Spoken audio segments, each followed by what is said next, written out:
Mano Jim, penjo chat poki mulo, ombulu. Iwacho ni wakela memes. Wach mar jo Western kata jo mawuok Imbo mar Kenya. Ka gima giwacho kata giwacho ni wan gi ombulu mathoth. Kata bende gin jo ODM.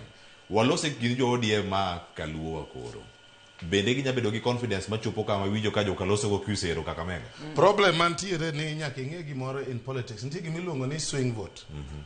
Western Kenya pok no vote as a block. Emo mineno ka every president gin ga gi elusive Luya unity mage wacho ni one together to ng'ata nyalo omo kura Western as opposed to Luo Nyanza. Luo Nyanza osebedo block, Mount Kenya osebedo block, Ukambani osebedo block. Coastal region is a swing vote somehow. To mana jatelo mar ODM ne nitie nwanena ka o build mo beda block. Koro Western Kenya kik ng'ato wuondi. Western are very generous. Gibro gocho ne ng'ata. Problem makorwa ni waonge kura. Kech bargaining power kaka joluka koka kura maber. They will overlook us. Erokamano. Koyo. Cleophas, ki Ahmed Martin kama usiep na Jim wacho mar numbers. Ingene king'iyo the voting pattern mar Western mar Waluya. Jogi wacho ni koro ni gichiwo Paranya ema mondo gi obed deputy mar Migosi William Ruto. To king'iyo kaka jogi no vote in 2022. King chakre kwana chakre malo kia Trans Nzoia. Be in fact kia Trans Nzoia, the only MP mano year from Trans Nzoia mano biro ge ODM ticket nen mana mbunge achiel kende. Kibiro Luo Nyanza wakoni wane mano wamiyo ODM almost ata approach ko chiko ko ewi mia.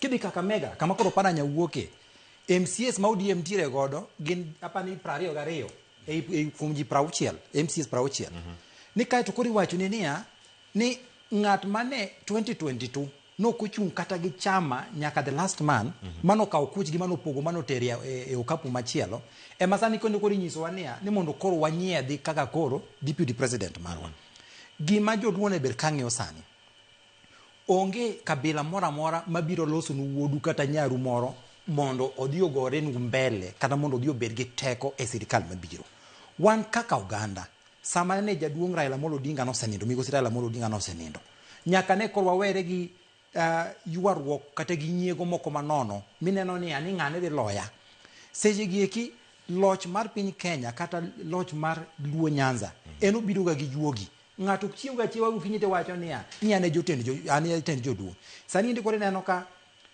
ng'wech mineno koro ringore mar Linda Mwananchi ma osiep na Jim wacho kar kani ng'wech ni endi king'iyo joka kate magi kijoge ODM macho ni ng'ama koro teko ne dhi piny sani endi e sirikal mabiro ni en chama mar ODM takwayo osiepna kadi winjo ka ODM ojonyo chunyi donye National Liberal Party ana wuod ODM tagoyo mana dalana nikech oyiene ni ng'ama dichuo kiwinjo kisepo to kipede dala wuonu michaki nyombe dala wuonu manendo chira nyalo maki Antani koro nago pacho omia gweli oseminya ka toro gweno mase go pacho National Liberal Party na chiel kuom chama makata Migosi Raila Amolo Odinga norwaka koro mwacho ni wuoda ibe koro geri karka mane kit siasa mawadwa erokamano ahinya Dr. Pamela da alor twagni ka winjo duoni kotenore koda ombulu ma jowa nyalo bedo kata ka wacho ni kae wantiere gi chir ni kae kata kwadhi twak kod jatend piny Kenya mana kaka jo Western osechake jo Imbo mar piny Kenya iwacho ni wan go ombulu mathoth Kaluo en ang'o ma dewa ting' ka wadhi go adita ma wan go niero mate mo biro godo jatend piny Kenya William Ruto dewa. Mano en a very good question. Achak kamano. Paro ma osiepena gi golo kani be ber kabisa kiki wetgi e tok pacho. Nikech awacho ni awinjo ka bwana ni bono e yo machielo. To waji gi wach moro kaka na kwayo jo winjo mondo wena kik gi ni chwany ng'ato. Nikech en adieri mar gimo osebedo katimore. E Luo lande kitwa gi timbewa nyiri kan kama ne ok nyal dhi adhiya ir ng'ama dichuo ni bwana iber na adwari dichuo ema ne timo gima kamano to chuogi bende ne gin gi tabia gi moro kata mabende ang'e ni nitie sani ma to ok ne joluo kende to nyaka chuo te ase interact gi joma ng'eny koro mi ang'e ni en a crossboard joma chuoge mane chako wuoth to dhi ir ng'ama nyako ni nya jaber to wacha nyingi to ng'ato ini akanye to an gi paro makama kodi to kendo joma chuogi ne nyalo luor ahinya kotuja tuja ni tise ma yie kode ne gidwa ni bende chal gi mimini ni matin mondo gi fight a little bit kai koko feel ni they have conquered. Koro gima ne wawacho ni jotendwa ma jo ODM wuok kaluogi notime marach. Kata kawuono ni king'ama dichuo tiromo gi nyako moro kata ka ne uni supermarket wuoyo kode matin to kuom mbaka imiye nyaka address madhi odi koro ni aheri chunya neno ni mondo walos kaka wanyalo dak. To kendo kia kumidhi yeno tiyudo ka nyako ni osebire odi ka motedo moluokore makote yude maka ene bedroom. Mane majimbo luongo ni red flag. Kata inano to winya chako bagen kode nango. Iwinjo gimomiyo kata bagen ningni. Kaka jowa gi nyalo time sani tek malich nikech ne gichalo ng'ama othurore od ng'ato modhi nyaka bedroom ng'ata inano podi chaki bagen kode kaka idwarago. Koro gima wacho ka en niya gima watimoni rach ka poni Nyasaye nyalo konyowa to dwa ni mondo waritract mondo wachako consolidate our thought mondo wachung malo kaka wawacho ni ere gima wadwaro kaka oganda kata in terms of leadership kata in terms of governance kata in terms of siasa kata development what it is that we want kaka oganda kaweyo mano kar numbers ka kaka ng'ama osechung kendo e kiwango mamalo ma e county katiyo gi migochwa kama kaka case study jomigori ng'eny tadieri makende ni percentage mar jomigori manigi kura hie gi kipande manyalo wuok madhi gi kura poda an kaka wuon taneno ni tin na mae momiyo achwak ahinya kata jo wadwa moko mosebedo ka Nyasaye omiyo chunygi go koko kendo okelo mbulugi gi kura gi mondo ji okaw kae to ng'ato ka ng'ato obed gi kura nikech ing'eni ya king'iyo kura ma wan go kaka Migori, Siaya, Kisumu kod Homa Bay compare kata gi iluongo ni Masawa madiere ka kit kura magi boast go iyudo kaka ta gibare kaka sani wach DCP ni koro chenda ahinya ka ang'e ni biro wache ki chope weche mag ol kalao tibiro yudo ka kata matin magi nyalo barono pod ng'eny moingo mathurwa kucho nyalo kelo at one go e Central Kitika mana diera makende madwa ni mondo wang'i kendo sana jotendwa masani moyier kata joma nigi migepe mamalo mogwele sirkal kaka CSS gi PSS ka mano wach mangima manoningo chandgi kura ma wan go is fairly large to kele debe kate bende pod dhi beda challenge lula nikech samo wawuoyo kani wach machielo ma jowa ma otelo sani manyo yier gi ODM gi chal ka gima pok ofwenyo gi kia ni onego gisom book moro mawacho ni to who moved my cheese. The cheese has moved. The voters koroni dwaro yiero individuals and ideas. Ok gidwa yiera ji nikech koro ODM owacho. Iwinjo wach nika. Koro nitiere a few things manyaka wa reconcile with moa organize internally ka mondo wayud vote gite as a block kama nade mwadwa tiero gie.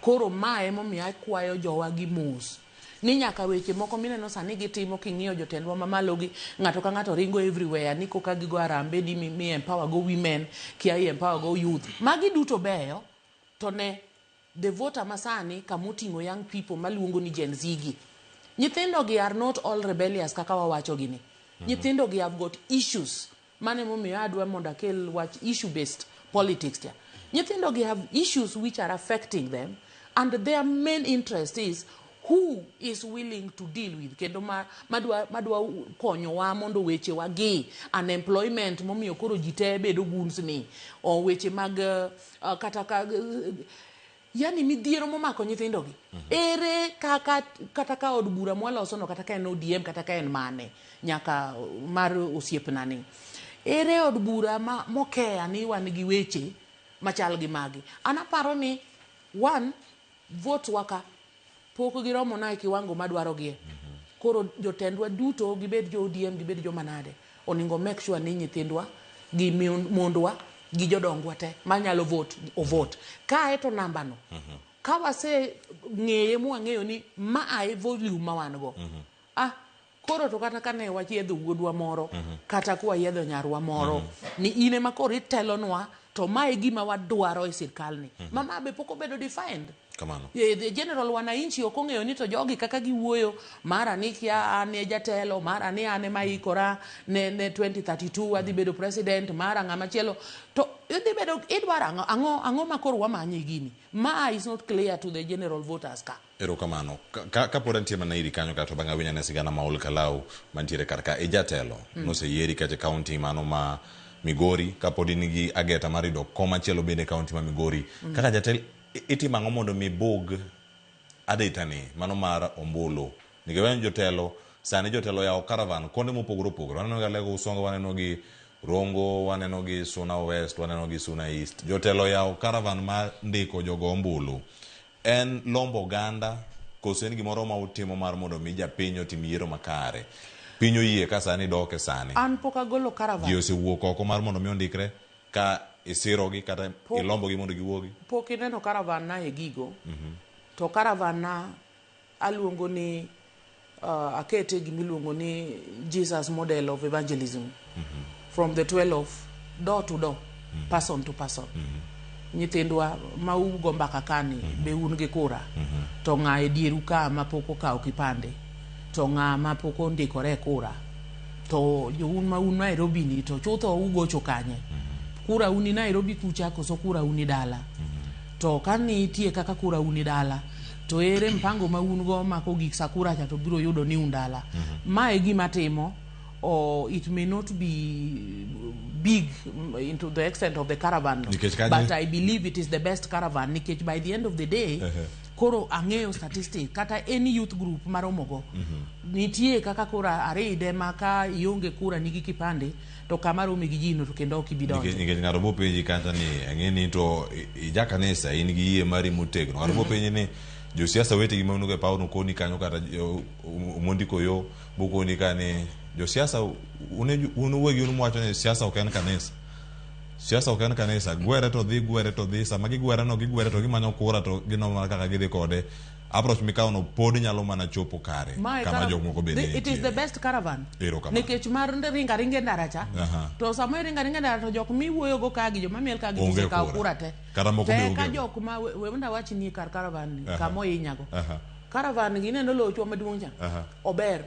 te mashinani e ibel kucho kunde makata ndara moko onge momiyo adwa ni mondo at some stage amiye osiepna ma kendo yuora ochila yako gimiluongo ni sabbatical leave okagole adwa mana miye gimiluongo ni sabbatical leave nikech e gwenge kucho kuma koro ndara onge cha caravan ok gikie to gima timo ni to an gadieri ni gikie chopo ne japiny yes erokamano wach mar caravan king'iye gi wang' machielo tiyudo ni en gima jotelo mantiere telo kawuono tiyo kode kaka campaign mohiu ting'eni king'iyo statistics mar 2022 elections Luo Nyanza ne nigi ombulu 2.1 gi wiye to ipenjo ni to ji 700,000 nodagi dhi goyo ombulu gimiluongo ni voter apathy ang'o miyo jogi nodagi dhi goyo ombulu koro penjo ni kaka kawuono ni jotendwa mawuok Luo Nyanza odagi riwo oganda mar joluo mondo odwa bagen gi gima mantiere gi ndadho kata gima mantiere gi teko gin ginyisowa ni wantiere broad base koro broad base kama untiere ni nyise ni jaluo koro dhi settle for gimiluongo ni appointive position ni in idhi yieri minister kata idhi yieri parastatal CEO kata idhi yieri PS mage go gik ma president nyalo chungo kiny to wacho ni avunjo cabinet yote story kwisha jaluo lal kanyo sani ndio nego beni penjo ni e jaluo ka wadhi ombulu ombuchwani ka wakete agulu achiel tang'o ma wadhi bedo godo makiny nyithiwa bende inyal mitije kama koro kwa sirikal wacho ni tije wuok to wan gi wuodwa kata nyarwa moro ma bende nyalo wanyabugo tiende lo to wacho ni e sirikal kacha this is the bare minimum manyaka mi gym mind is the bare minimum manyaka mi daktari ka mind is the bare minimum manyaka mi Cleophas mane ka wanyalo gero Luoland to ka wabedo ni kineno daktari Pamela to nyiego maki gi wadu kineno Raymond Omolo Koni ten mana uwi kineno Sipna Jim Karka ten mana koko nyiso ni nitie jok ma di gain e pogruok marwa kaka oganda wa kamano jok ma dhi yuto e pogruok kaka oganda gin jok magi to nego kon giango mana kama ontiere kar kae gimo asomo ka wuok Ol Kalou gin mage nyakura moke jwang gimo nyiedhore lela sigana kama ikelwa kwa kod Cynthia Onyango en kae ne gimo kwongo en ni arita kwe ne obedo marach nitie jok mano biro mana gi geche moko matiende gi dongo ng'ato pere tindo ok gi Subaru giloke Probox ne gitiyo go Kasipul akenyo mag manu tiyo go ang kono kanyo inde jok matimo citizen arrest wawinjo kamano to wafwambo gi ka jogi noyudo duoko kawuok kuom jatend migawo mochune weche mago magarita mabende gazet ma kawuono oyango ni en mana losa to gigi keta tim koso en mana wach miwacho sinto nyango ne gisigana ni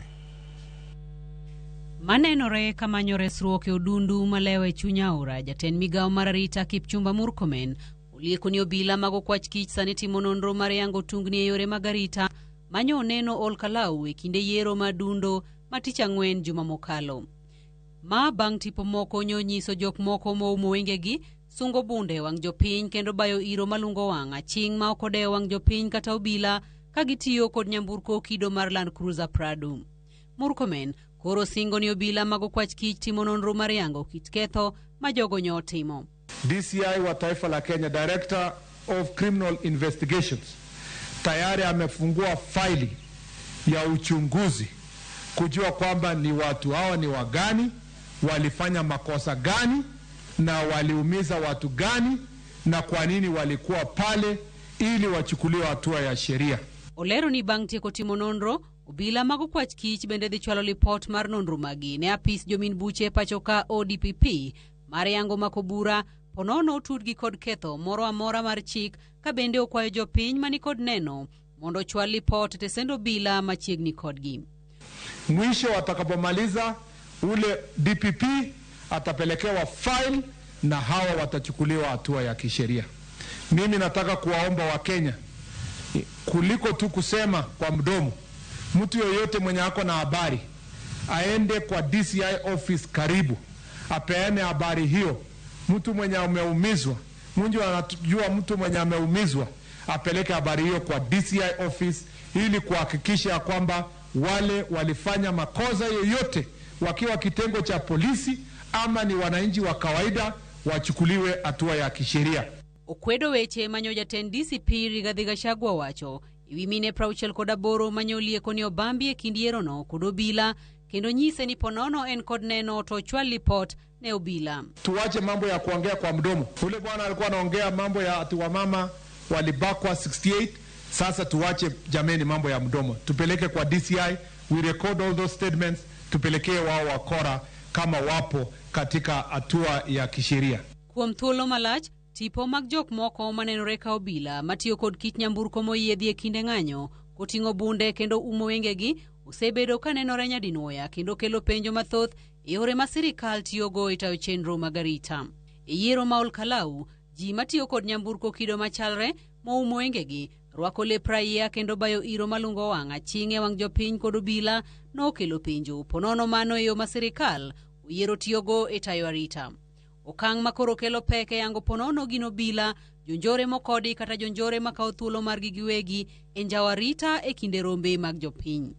Ma bende kelo penjo ni ponono japiny ok nyal yango pogruok mantie kind obila kod janjori, onge ng'ama imako bang' maundu bedo kendo lipot go arita mar piny Kenya nitiere lwet ng'a to odhi bedo nade higa manyien e kinde yiero ma 2027. Cynthia Onyango, Ramogi TV.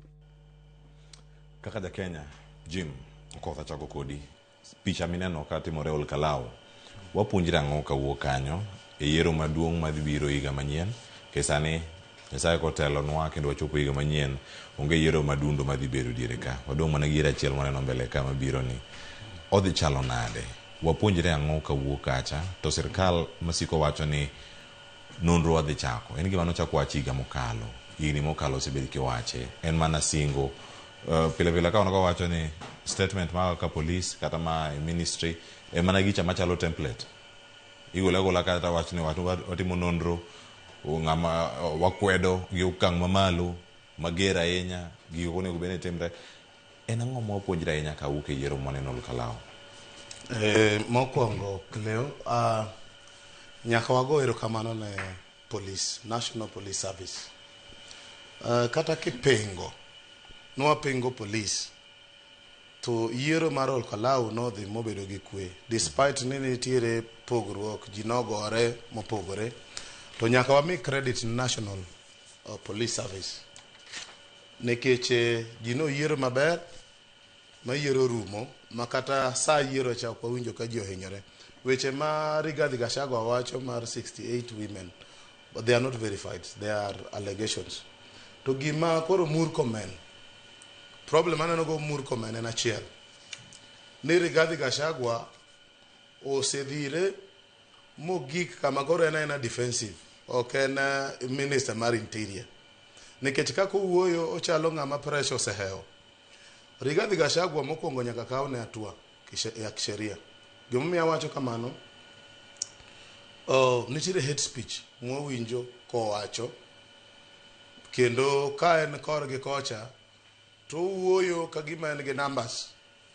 Surely, even in the public domain, mon 68 okodhi ka police odhi ka Rigathi Gachagua, gidhi kacha police station, nyaka wawach adier. Koro Murkomen has failed in this way. Osewe magini onya. Hapa ni those investigators kata Rigathi nyaka ndike dhoge ka DCI omiwa numbers, gigi ema breach what we call the national cohesion process. To nitire organization mane kitengo mane sirikal oketo mara NIC ni, eto koro wagole uru nikech okane gimotimo. Keche gine mowinjo be nigi kelo jogi gi process jogi e court. To gima notimore Ol Kalou ma awinjo ka jatelo moro nowacho ni gini 207 was a Christmas. To kaka wadhi ni gi political intolerance mwaneno, ka ok watang' Cleo, to 207 will be a Christmas. I'll repeat that. Nikech agencies mag sirikal chal ni nitiere kaka tich oheogi. This rhetoric niya wakao kang watim ang'o, Murkomen ko winjo be ni no defend, winjo be no kao action kaka ja sirikal. Owe wacho ni ni police moro notimo nang'o ne japiny moro. We want numbers, we want accountability. Nyiswa ni joge mi process e court gima kosa niga. ODPP bende odhi ng'wech nikech gigi warita rita. Wadwa ni ji obed punished maka gik 2027 to wan gi a country. To kwa dhi gi rhetoric gi ni ng'ani otimo to kwa ne joma bedo process ma dhi e court. Cleo wadhi bedo gi wach marach. To ng'amiluongo ni Rigathi Gachagua ana onge party, ana wacha adier kaka entie. Rigathi Gachagua should be brought to books. Mana wacha national television today. Kwa dhi gi hatred gi divisive politics, magi gik madhi miyo watabu coming 2027. Nyaka koro wuo kode ous sera mage to we divisive politics. Ng'ama nyalo kawo ting' machalo kama? Ng'ama dhi chome tir? Mokwongo, sovereignty mar jopiny. Hapa ni constitution, japiny ema nigi telo. To japiny ema owe these powers omiyo politicians. Ke japiny mitiyogo en monyalo tamore ni this direction we are not going. Mana kaka awacho nicha, Rigathi Gachagua be nigi personality politics. Ji luwe nikech enegi oteku moro mar kisiasa. Tadier en ng'ama osomo siasa, ok chal kaka Ker osomo gik matawi, giluongo ni matawi, botany. To ng'ani is a mobilizer. He may not be good at national politics, but assume Rigathi Gachagua at your own risk. En ng'ama nyalo miyo jaodi wey. Kowuoyo gi jaodi maber to divorce. Dhoge mit to somo siasa. He is a political scientist. Koro kiwene thuolo kaka giwene thuolo ni. Nikech aneno ka president owene thuolo. Onyalo convince nyaka chi president mawe president. Oi. Mago weche madongo ma wacho ni deta mipimo. Omondiko yo antiere iri kar kae. To kamanda ni warange kaka ne sirkal ohandle wito koma Ol Kalou. Mokwongo iwacho ni mokwongo ne en torture ma ponono imiyo jok ma ne oyudo loch. Kech ne gigeno mondo mi sirkal ponono otim gima opogore kata react moro machielo mopogore. Kaka ne situation ochako, loch, celebration, kaka sirkal bende organize ma ji otimang'o, ochiwo concession speech. Mari bende iwacho ni wan concede wan wayie. Gito be giwacho chon, ma koro giwacho ni en 1-1, Mbeere North 1, Ol Kalou 1, Jorad 2027, August 10th. Ikawe yo machal nade gi mopuonjre kaka warango mbele kaka siasa onego bed ni itayo kendo kaka irite. Erokamano Cleos. mokwongo an nantiere Olkalau juma achiel motegno kana bet Olkalau. In gi jachung'? An gi jachung'. Aha. Kiki penya notieko namba nikech siasa onge ga namba. Siasa ng'amo chamo Eno yudadi. Mano okno yudadi. No ken max. Kamano. Lakini wayombo jo Jubilee ne wandama de. Puoch gi pak kuom keto ng'ato. Ng'ene kinyalo yombo Jubilee mano sirikal mano setiyo ne watiyo matek. Cleopas ing'eni samoro moko mach nyalo bedo mayot. To nego majno nyalo bedo matek. Mach kosemoki to bro wang'o ng'ama no moke. To bro wang'o nyaka ng'ama no kia kare ne mach omoki. Aneno kaka jatend migao mar arita kwe wuoyo Kipchumba Murkomen. Gima ok ong'eyo no tugo gi ngima mar jo-Kenya. To dago ni mondo awuog ojende wa matindo. Sani ni kidhi e portal mar sirikal nokelo gimoro miluongo ni kazi maju. Kazi maju ni king'iyo tiyudo ka nitiere tije mane ji dhi timo Australia, mana mar dhi e puoth ng'ato e Australia tichuli mshahara madhi kata $100,000. E puodho kacha kichope ma Australia nendo en mana olo ni gike kande pito gi ng'iyo niya cham mani makudni osechwoyo timanyo yath tichwo iole ichuli pesa ni. Jamani nitiere tije nyaka mag mechanics ma sirikal sani ne kawo ji to tere. Gimonego bed ni in ojana mawuok Luo Nyanza gima napuonjora Olkalau ipenjrie ni to sama jatelo biro Kisumu to miyi asere to miyi beti to miyi arungu ni dhi chwero godo remb wadu to ka gichopo Nairobi kar ka to kazi maju nyithindo mitero Jamani penj jatelo manu miyi asere no ni to kazi maju ma sirikal miye jika isetero ji adi mowuok e gwenge wa ma Kisumu. Kazi maju mane ji odhi e Australia ji adi mosewuok e gweng' ma Kasipul kata Homa Bay kata Migori kata Siaya mantiere loka matiyo. To samoro an Nairobi kar ka jotelo gi gwela ni mondo adhi e arus mar nyithindegi. Sama otimo ni introduction to nyise niya meet Cleophas Oluoch is daktari. Meet Dr. Pamela here and mind is a lawyer. To Kisumu kucho choto yunjo ko nyise niya otiyo gi UN. Jatelo machilo kiromo nyise ni Manyara en sani na asemi e tich en otiyo Washington DC. Lakini ka gibire e Luo Nyanza tini miya rungu gi beti gi ojalo ni dhi gogo wadu kaito title maduong' ma ginyalo mi ni in certified goon. Ojende wetena adwa ni mondo ing'i history mar 1980 to 1990 kaka Mungiki nochakore. Mungiki kano chakore daktari nyalo paro negi ne en pressure group moro mane gichako wacho ni gino gidwaro weche mag Christianity. Mungiki ne giwacho ni gino gidwaro weche moko mag education masani. Kaito kochopo 1992 kar kaka gidwaro multi party democracy Cleophas to sirikal mane tiyo ndalo cha mar Moi noneno ni nitiere nyao moro vijana gi nodenyo. Jotelo masani maduku nyo Luo Nyanza oseketo gimoro niya ket nyithindwa ni gibed ni gin hopeless kik gidhi school gidenyo mondo ti kodgi e advancing weche mag siasa. Bang 1992 jo siasa noneno ni kar ni nyal tigo jende gieki mondo di okel miluongo ni political intolerance and chaos ne gitiyo godo. Bang mano sirikal moro mar kane duogo biro bang'e ne nitiere bwana moro ni John Michuki. Ojende matin samoro ok nyal ng'eyo adwa ni mondo Google samine simbi to Google ng'ama iluongo ni John Michuki ne en minister mar security.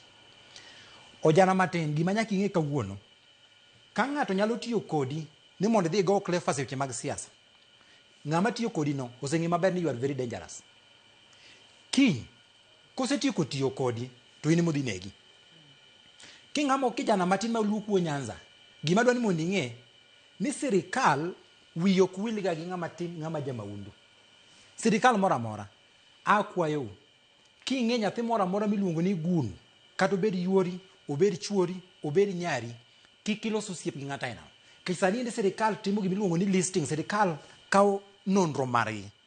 To sadi chopo maka wasitieko yiero to ng'eni duto te kaka utimo timbe mag maundugi ubro lal makata samoro kata ka mibro iki kende maonge. Ng'e gima notimore ne Mungiki. Bang' kane gisetimo timbe maricho mane gitimo ndalo kaka josiasa ne tiyo kodgi.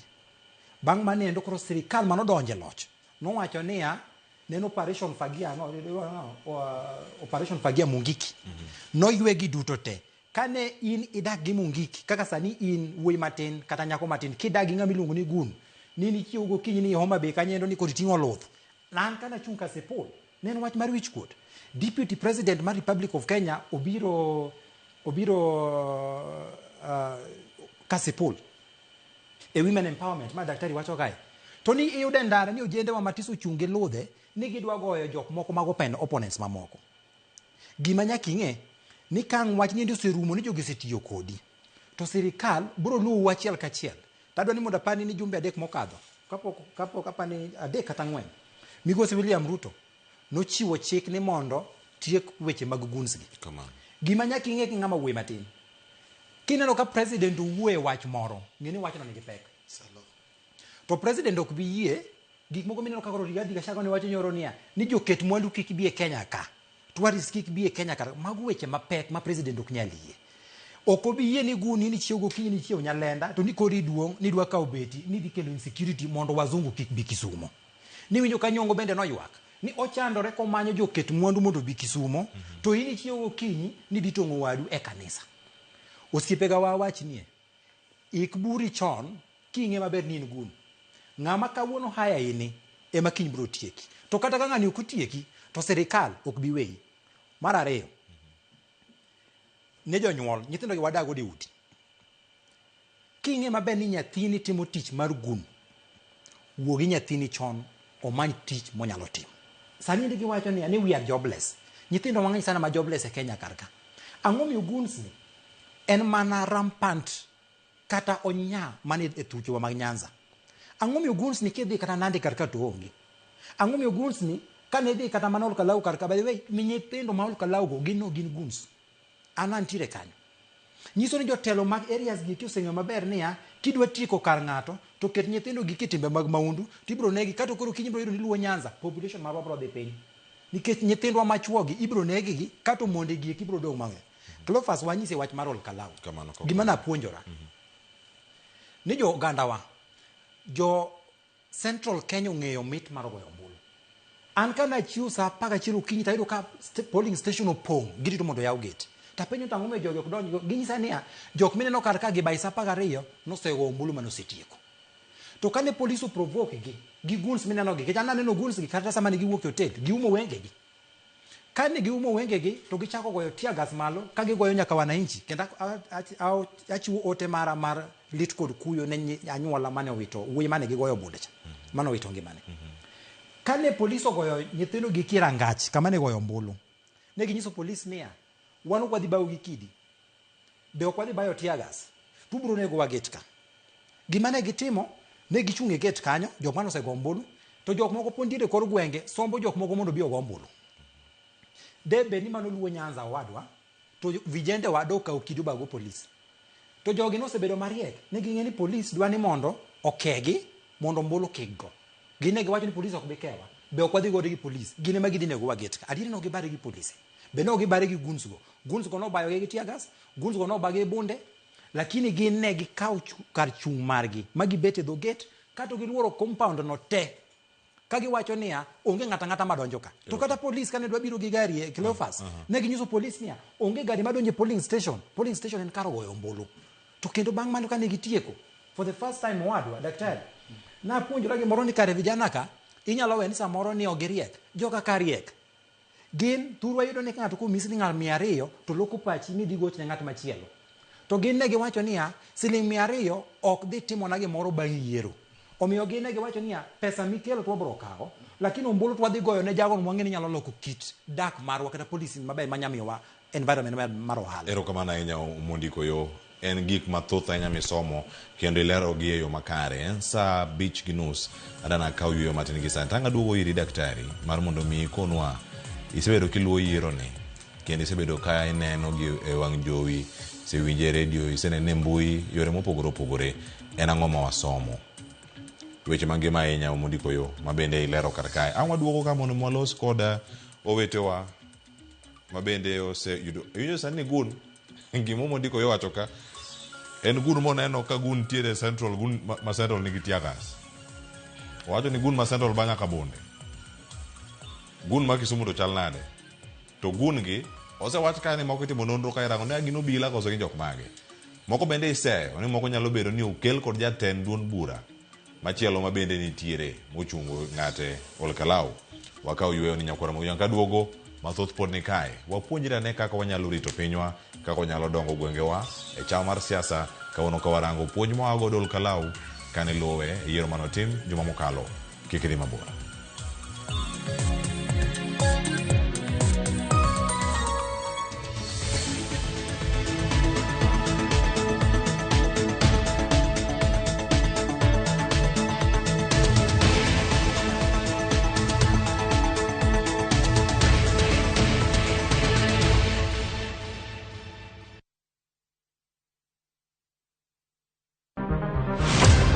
Chal mar pinywa en gima ichiko e mbaka ma obedo godo kanyachiel. Okoripo bed ni warito Trevor nyaka issue obedie.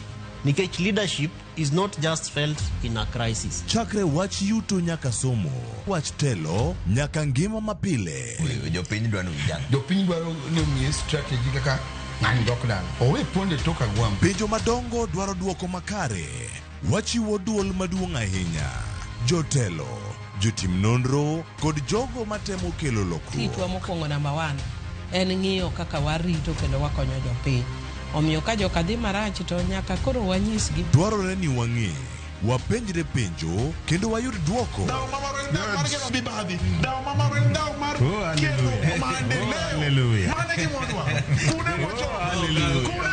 Riuri kod Trevor Ombija, Tich Adek, Saa 3 otieno, mana e Ramogi TV.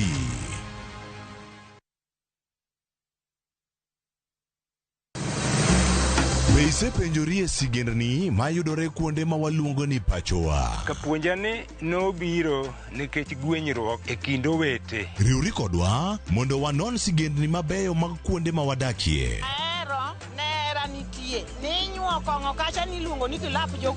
Kochakore bombe madongo nyaka e gwenge ma iye. Otusenge en piny joimbo mar oganda miluongo ni Wasenge. Ng'e gigo mamiyo oganda ka oganda bedo mopogore. Nueng'o ma wan godo ka en mar kunyo goldi. Urudi. En kama ji duoge ji ok lal. Ng'e weche mane osekalo. Chon chande lweny nitie kor e gweng'. Rwako sigendni mag kuonde ma wadakie. Iwacho ni kibedo piny e kom, kineno ng'ama lwete fuare kama, mano nyiso ni jakano mulo ka pigo osechopo e bwo mesa. Ng'e gwengewa chieng' Tich Ariyo Saa 3 otieno, mana e Ramogi TV.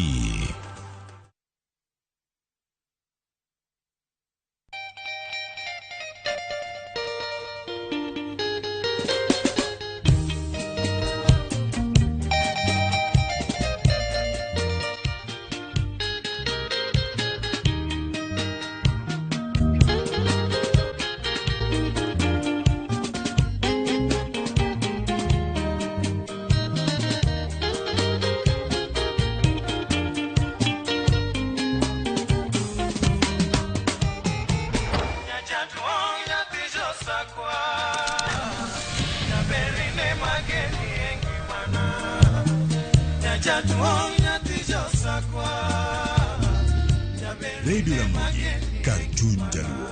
Radio Ramogi.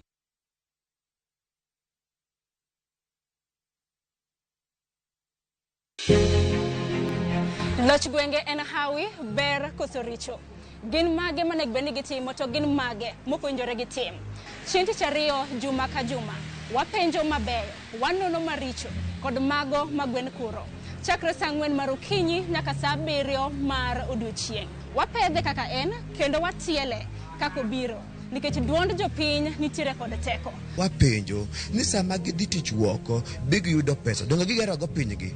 Ang'o momiyo sama koro giyudo sida to koro Ruto ling' thi. Tudi kodan Sharon Ong'ao juma ka juma mar mondo mi wanon penjo makamagi kendo waduokgi e yonero ma adipa.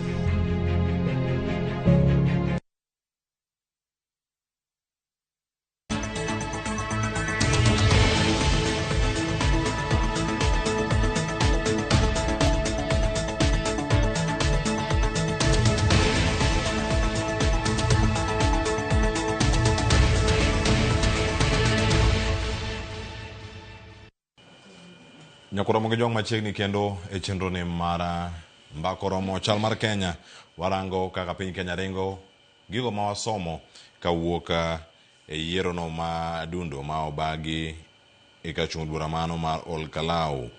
E wacho ni ero puonje uro oganda luo mondo mi odhi ondikre e chenro mag sirkal kaka affordable housing, gikawe kura gibede kod udi mantiere counties ka kik jo oko ema bidage.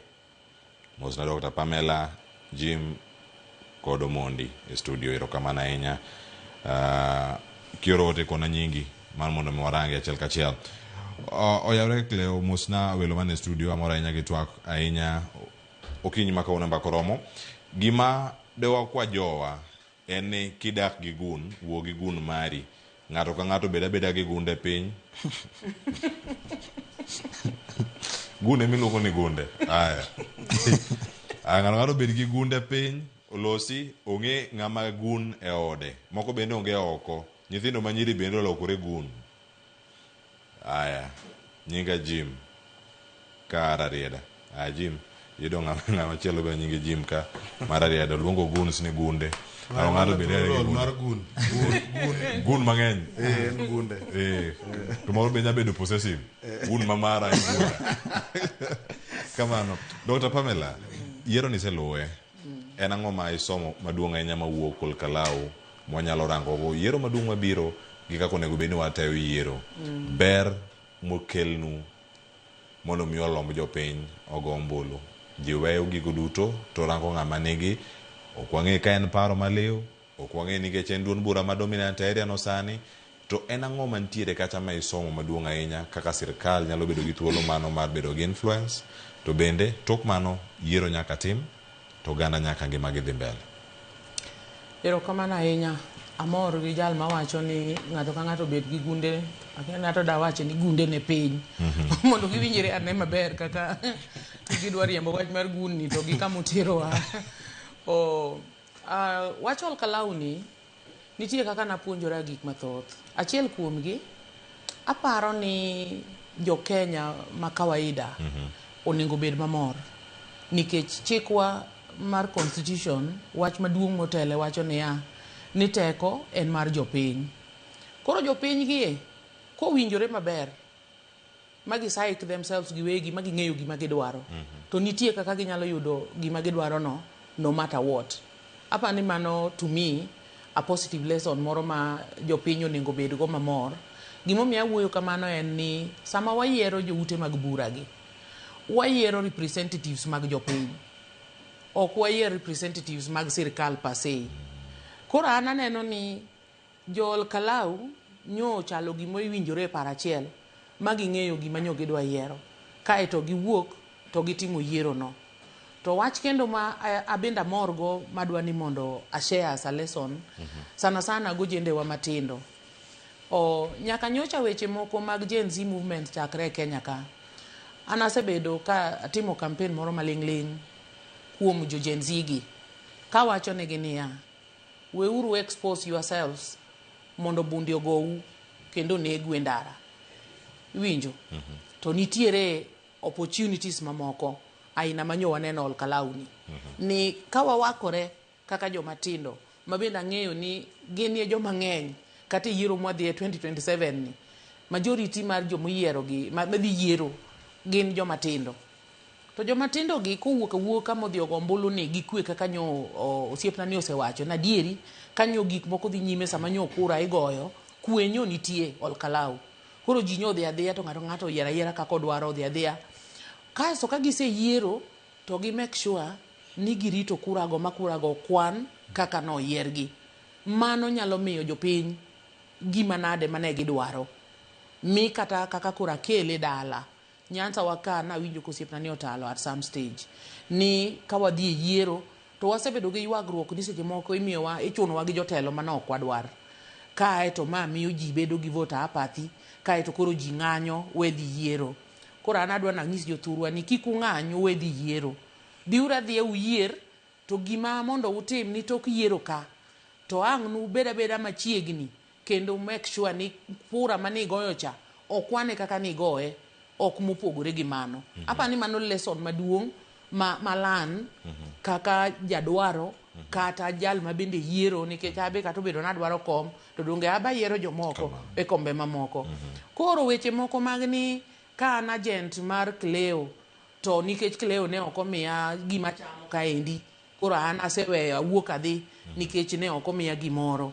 Apa ni wach no onego jomatindo kata ma thurwa kucha ong'e ane ni sama wayiero ng'ama represent pachwa gi gima wadwaro gi gima wadwa ni kosedonjo kucha to mondo wayudi kata kaka wadwa ni mondo wabed gavana. Kamano, mana kama intiere kar kanyo, bende iparo ni samoro nyalo bedo ka duond bura mogone kura moyudo jatelo ogone kura nikech situation ma gintiere gi sani ma gikwedo godo sirkal moloyo gima gidhi timo ne jopiny.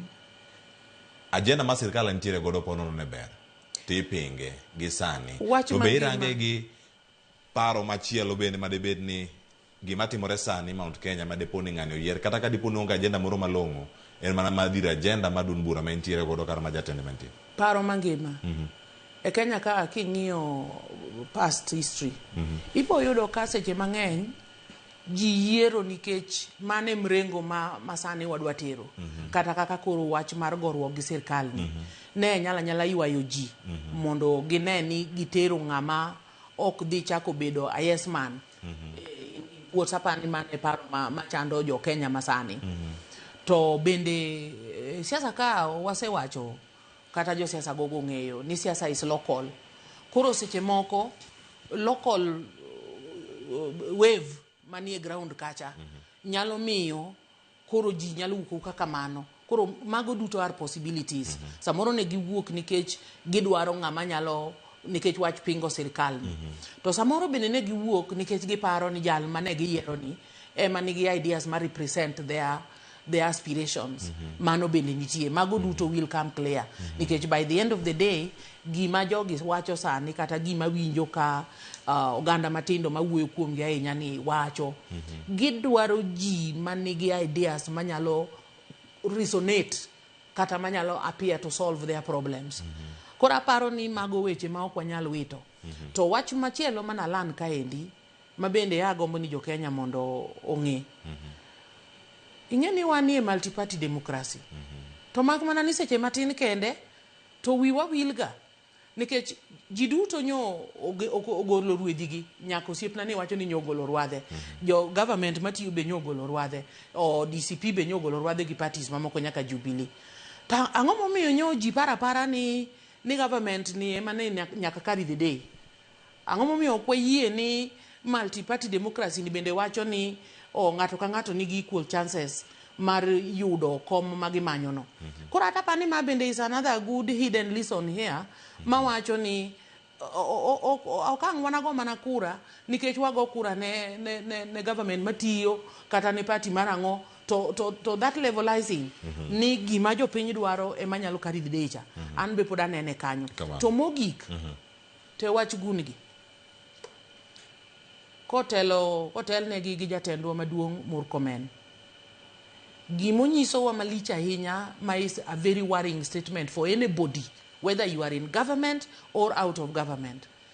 En ni migepe mopogore opogore moloso gimiluongo ni internal security ni bende gi work in resonance.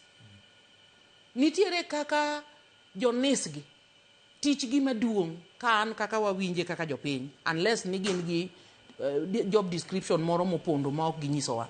Onengo bed ni gi preempt gima dhi nyime no. Mano be momiyo gitiyo ga in deep secrecy ma seche mang'eny kata osiepni momadho go chai ka kamoro ok ing'eyo ni en ng'ama tiyo gi nes. Tiende ni onengo bed ni gi prescribe preventive measures. To wach makoro ketwago ka ni koka gi yawo buge mag investigation. To ndalogi duto tang'o manyocha dhi nyime. Dak ne ginene ni nitie nikech gima picture mabedo painted ka chalo ni joma nyochungi wacho ni guns gi gikia weg Prado maratengi. Kendo gichwanyo chunya kabisa nikech Prado no gari maero gari no usegola oko. To kama koro gikete ni kama koro gikete ni rachna Prado mang'eny donjo Migori ma ji bwogre koro kama gikete Prado ni koro rach nikech ka debe ni serikal ok ong'eyo jogi jomochungi be ok ong'eyo gi koro ma weyo wa in such a vulnerable position as a country and to kata wa support the government kata ok wa support the government to is a genuine cause for worry mar ng'ata modak e Kenya ka. Nikech maa to wanyiso ni koro nitiere gi some mysterious force moro ma operate e Kenya ka ma koro is beyond even the government. Mama to is something makata president himself o dwani mondo ng'i ane ni to joma tiyo e buo Murkomen gi. Benis wuoyo gi National Police officer Ijika ang'o matimore. And you know some of these statements chutho no nengo minister ni doga ne piny matin mondo miwa the real people mondo nyiswa gima timore kae. The real people ka awuoyo kuom ng'at machalo kaka IG Kanja, awuoyo kaka the head of NISNI, awuoyo kuom the head of the different security units. What exactly is happening in Kenya?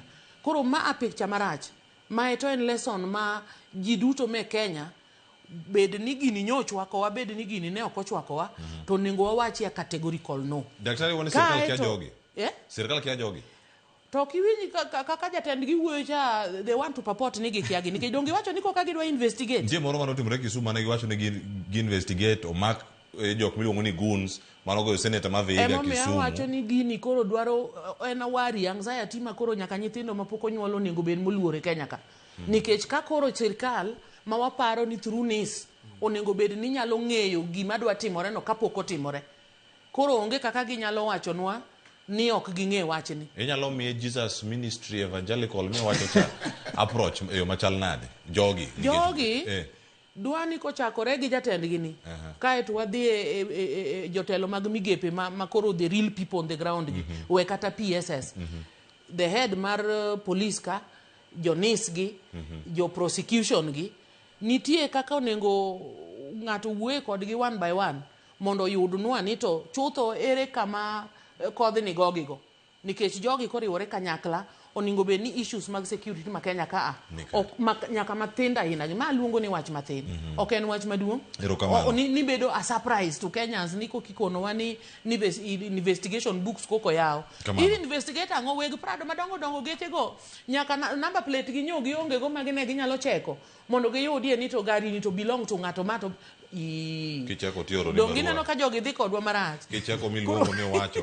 ka wacho ka idhi omno barua office ka achiel ka achiel weg prado go tung'eyo ginoko kanyo anoka ng'awach gi timuru achiel ka achiel nikech ng'ama ni Kisumu nyakora moge jwang' ka dipono monjo senator ma Vihiga kata jatelo moro amora ka nitie tikone ni owuok oko mar Kenya ni jogo noringo wuok oko mar Kenya ng'ad wuok Kenya ka ng'ama chielo kia magi penjo ma jopiny moko penjre kanya kora moge jwang' ni to ng'ama range ng'ama ng'eyo ng'ato wuok Kisumu madar odhi Uganda okalo kure ma sirkal kia kama entiere sirkal kada manya anuluoch wudu tieno gibo yuda kati kwala managweno kata ka entiere kanya an mane makela wacho niya sirkandwa ni yena monda wuok kodu to gi nyaka jopiny bende gi jotelo matiyo sani group mwatiyogo ni are too intelligent to be duped jogi nigi information jogi can speak for themselves. Jogi are daring enough. Nikech kaka group makoro wadwa describing ngeni wach moro theory mori iloso ka ni mana joma unemployed ni makoro goons gi. Yes, unemployment is a reality. To kuma gine unemployed no. To gin joma riek mar skilled. Especially issues mag IT kod digital information. Koro ma anyiso wane promises aina ma jatendwa wacho kagi. Ok kony sirkal matiyo ni kata sirkal mabiro no bende kanyalo dwaro mana tiyo kama kopo ni wabiro yudo sirkal moro mopogore gi ma to ok wabidhe nikech gima chando jopiny ni nyaka bed addressed e level mowinjore nikech jopiny believe ni sirkal nigi capacity mar ng'eyo nyaka such planned crimes kapo gitimo. Erokamano daktari ji manga biro iri wawinja ne pak jo Kisumu ni to giwacho nade mano kotenore koda weche gi duto mosebedo kae ka tucho e kor gwenge gisomo ang'o kawuok kuom yiero ma Ol Kalou ka jodak ma Kisumu owinjiane. Ginyinga iluonga ni Carol Saden anyar Karachunyo Kanjira ajawende mag injili mag pako to kanya waneno gima nyo timore nyoro nyiso wa malongo ni sani dhano pachgi yaore kendo e siasa masani okwago siasa ni wang'iyo ni ng'ato dwa miyo wang'o nikech wasedak e piny ma waneno kaka gik moko timore adier ka ok Nyasaye emotelo ne pinywa mar Kenya to gik moko ok nyal dhi kare. Koro mano nyisi malong'o ni kapo ni gi giri moro mikelo ni ichiwo ne ng'ato eka gimoro mondo mi otimre ni kama wachope sani ng'ato ka ng'ato ng'iyo ni ngima ma kiny chalo nade, kendo pachwa medo yawre. To kata nyithindo matindo be sani neno, aparo ni kung'iyo kaka piny ringo mos mbele kanyo, udhi bedo gi dwoko man kare. An gima gone Nyasaye erokamano ni mondo mi omed yawo pachwa, to moloyo jensiwa matindo, vijendewa matindo ma wan godo. Pachwa yawre mondo ung'e ni to wadwaro telo machalo nade, kata waere kaka wadwa dak. Gi nyinga iluonga ni Steven Odumbe, aja Kisumo kae. Kalure gi nini election mano timre Olkalau, aparo ni ati mano is a wake up for us all, especially ne jo siasa mong'iyo ni ati gen pile kochopo sa siasa eka gikelo nini, eka gibiro gi pesa, ibikelo ni gas, ikelo ni ang'o, then imiyo gi kura, kisemiyo gi kura to lal Nairobi. Koro this round yuto chiyo gara Kisumu kae. Kaki tiyo kaki dhimi kura, kidwaro gavana, idwaro MP, wefanya kazi, ukifanya kazi tutakupea, tutakunyima nyeke chini ng'ato nyaka ang'wa mi. To kibiro ikelonwa gas, wanwa dhi kao, to sakura wamiyo ng'ama waneno ni ng'anya terwa mbele. Kisumu dwaro dongruok. Kura ni siri yetu. Kisumbwa kai wanwa dwaro ber, to Kisumbwa kai bwe kumiseneno, this is a city. Ilonga ni Doris Otiato, an Nyakarachuonyo. To Kisumu kae wamenye. Sani agombo wuoyo matin kuom siasa marwa mar Kenya wa masani. Amor gi oganda wa masani kaka jo oganda watimre sani. Nyiso ni sani waseriekre kendo ok watim gik moko ma jogo dwaro mondo watim. Un jotendwa ma wagone gi kura mondo kelnwa gimoro e ground kaka joma gono kura. Sani pesa mukelogo wachamo. Sama wachamo pesa go nyiso ni wadenyo nikech waonge kod tije. Wan gi nyithindo e udi, samoro wan kaka wamiyo gi chiemo. King'eyo ni jatelo, tidwaro ni mondo wagoni kura moriere, tine jopiny. Kik idhi mbele kocha, tibed comfortable, mi wetiyo ne jopiny. Nyaka itim ne joma nogoni kura tich, eka miyo kendo nyalo dok kendo mar ariyo. An iluonga ni Victor Uma, aja Kajuluka Dero, aja Kisumu ka. To gima notimore Olkalau, nomora saidi, nikech jopiny osedecide ma giseng'eyo ni telo maber imiyo ng'ama maber, telo ok ng'iew, telo imiyi gi timni. Koro sani piny ka gima wang'iyo wan kaka wan jo Kenya, an kaka ja Kenya, ok ayier jatelo momiya chiemo, ok ayier jatelo momiya pesa. Chiemo kikelo na abiro chamo, gas kikelo na abiro kadhi atedigo, lakini gima duong' mang'isi ni kura tamiyo ng'ama chunya oyiero. Pesa ok anyal tamora, chiemo ok anyal tamora, kony kikelo na ok abiro tamora kawo. Lakini kapok ikelo kony, ting'e ni tim maber ema nyalo miyo konyni, ema nyalo miyo konyni confuse ama mi kura. To kidwa kelo idani ami kucha gi thuon ni nikech imiya sukari, nikech imiya pesa, ok kamano. Kura sani piny waseriekore. Waseriekore, ok dimiya sukari, to indwa mani sukari bukelo, gasi bukelo, wabutiyogo to kura wabogo wacho ni kura ne en siri mare. Paro ma e kaunti ma Kisumu, Jim, iwinjo mano paro ma Kisumu. Wacho ga ni jogi ok wapange, jogi waradogo mane pap. Kora ko de pap kanyo tipenji penjo, idwoko kaka ing'eyo. Tiwinjo kanyo paro mabiro mopogore. Mano ma Kisumu, achiegni dhi Homa Bay.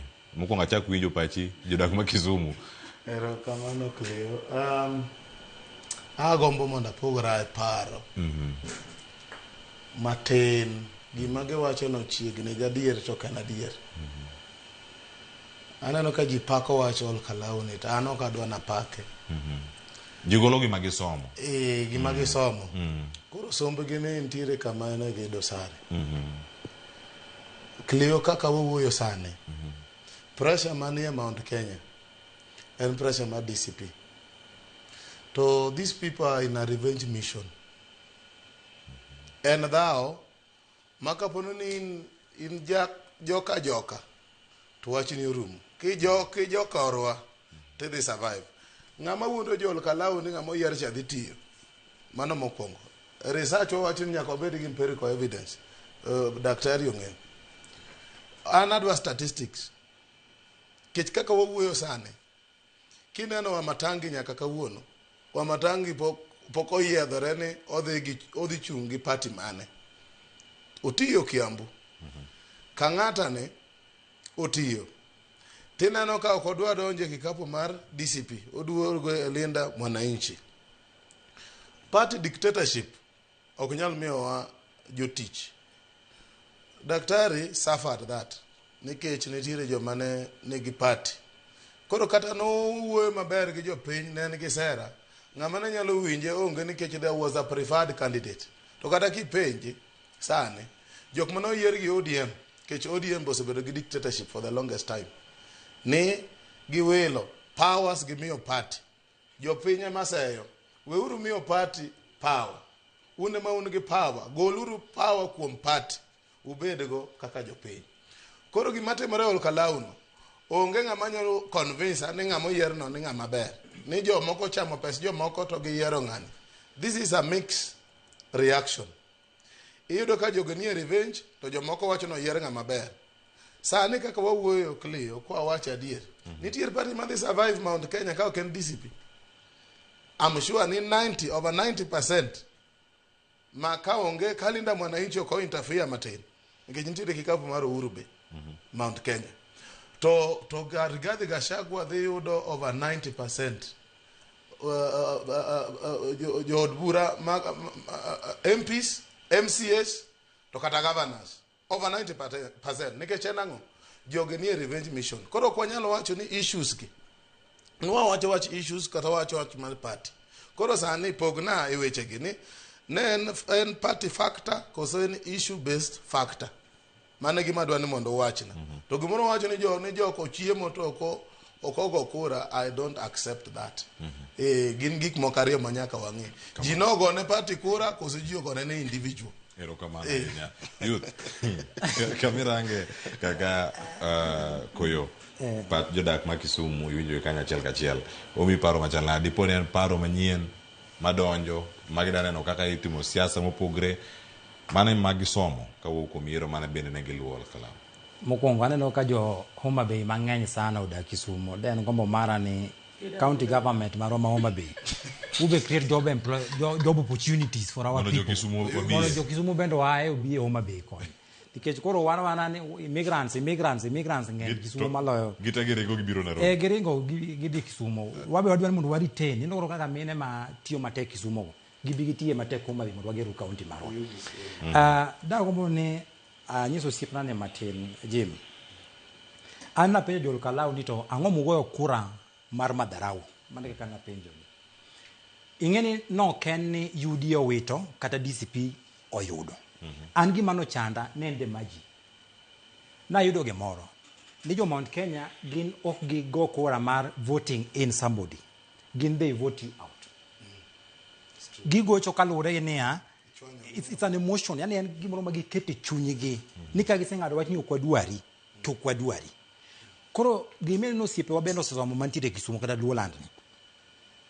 Usiepe na Jim dago ni monda wach ni niya. King'iyo Mbeere North. UDA notero gik mang'eny sana mag sirikal aina mine na gitero karakani. To dago ni monda chaka gweli mondi ing'e nonro moro notim gi TV station moro Kenya karka. Hapa ni NNTV. Mane nyiso kaka nichiwa asoya Olkalou. Kendo ne giluwo jogi almost for 1 week. Kane ging'iyo kaka asoya nichiwo kane miyo jopiny mondo go ombulu. To koro kana penjo jogi ni tang'o miyo nukaw gigi duto te no go ombulu ne gipenja niya. Ang'o miyo ne girito nyaka ne jaod burwa marwa tho monde kane kelnwa ndara. Ang'o miyo ne girito nyaka ne by election ochopi monde kane kelnwa gas. Koro ne giwacho niya gas magikelo ni no kowuok e salary margi, mattress magikelo ni no ken pesa gi, magi peswa magikwalo ema gikelonwa. Koro peswa to wakao, lakini ombulu wadhi miyo jagono mawatimore nade? Mawadwaro. I agree with you to some extent niya. Kenya karka jigoga kura based on sloganeering. Yani gimoro mania maiji muguok sane niya ni Moi must go. Yote yanawezekana bila Moi. Koro jigaga kura niya ne ng'ane rach. To kata kipenja ni ng'ane rach nang'o eno rach. Koro jo Mount Kenya kata Olkalau specifically gima gone gi yodero kamani na chiel mono gubeni wapuonjore kaka oganda luo ni siling 1,000 ma ng'ato dhi miyi ok onego bed ni loko pachi ni mondo kod igone ombulu nikech de bedi bana Jim ni jogi nodhi ogoyo ombulu adieri kaka ne gibedo bribe cha to nyiso niya gini ne dhi bedo replicated yani en gima koro ne dhi time e gwenge mopogore opogore e yiero mabiro sani gini endi koro duoko jotelo mang'eny sana tugo wingboard nyaka koro gipenjre penjo niya adwa loso osiepna gi japiny mondi koso adwa rito nyaka daka mogik mondo eka wuondige niya ni akelo ni gas omiyo en puonj maber ma wayudo kowuok Olkalau niya japiny inyalo yiero jatelo maber midwaro no kata kobedo ni ng'ato miya soya to bende yiena mondo ase e duol mar IBC ing'e ni the Elections Act miyo duol mar IBC teko mondo timbe aina mineno ne waneno ka timore Olkalau kan nikech maga gimi luongo niya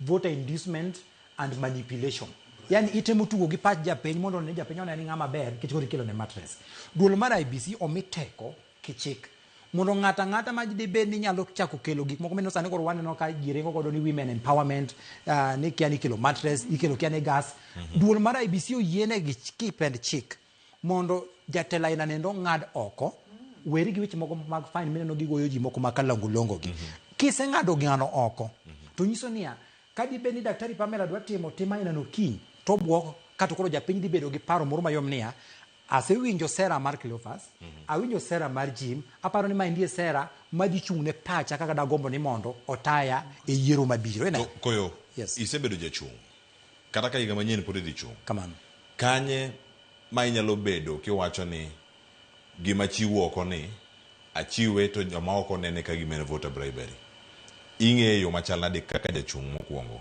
kapok iwuok oko ne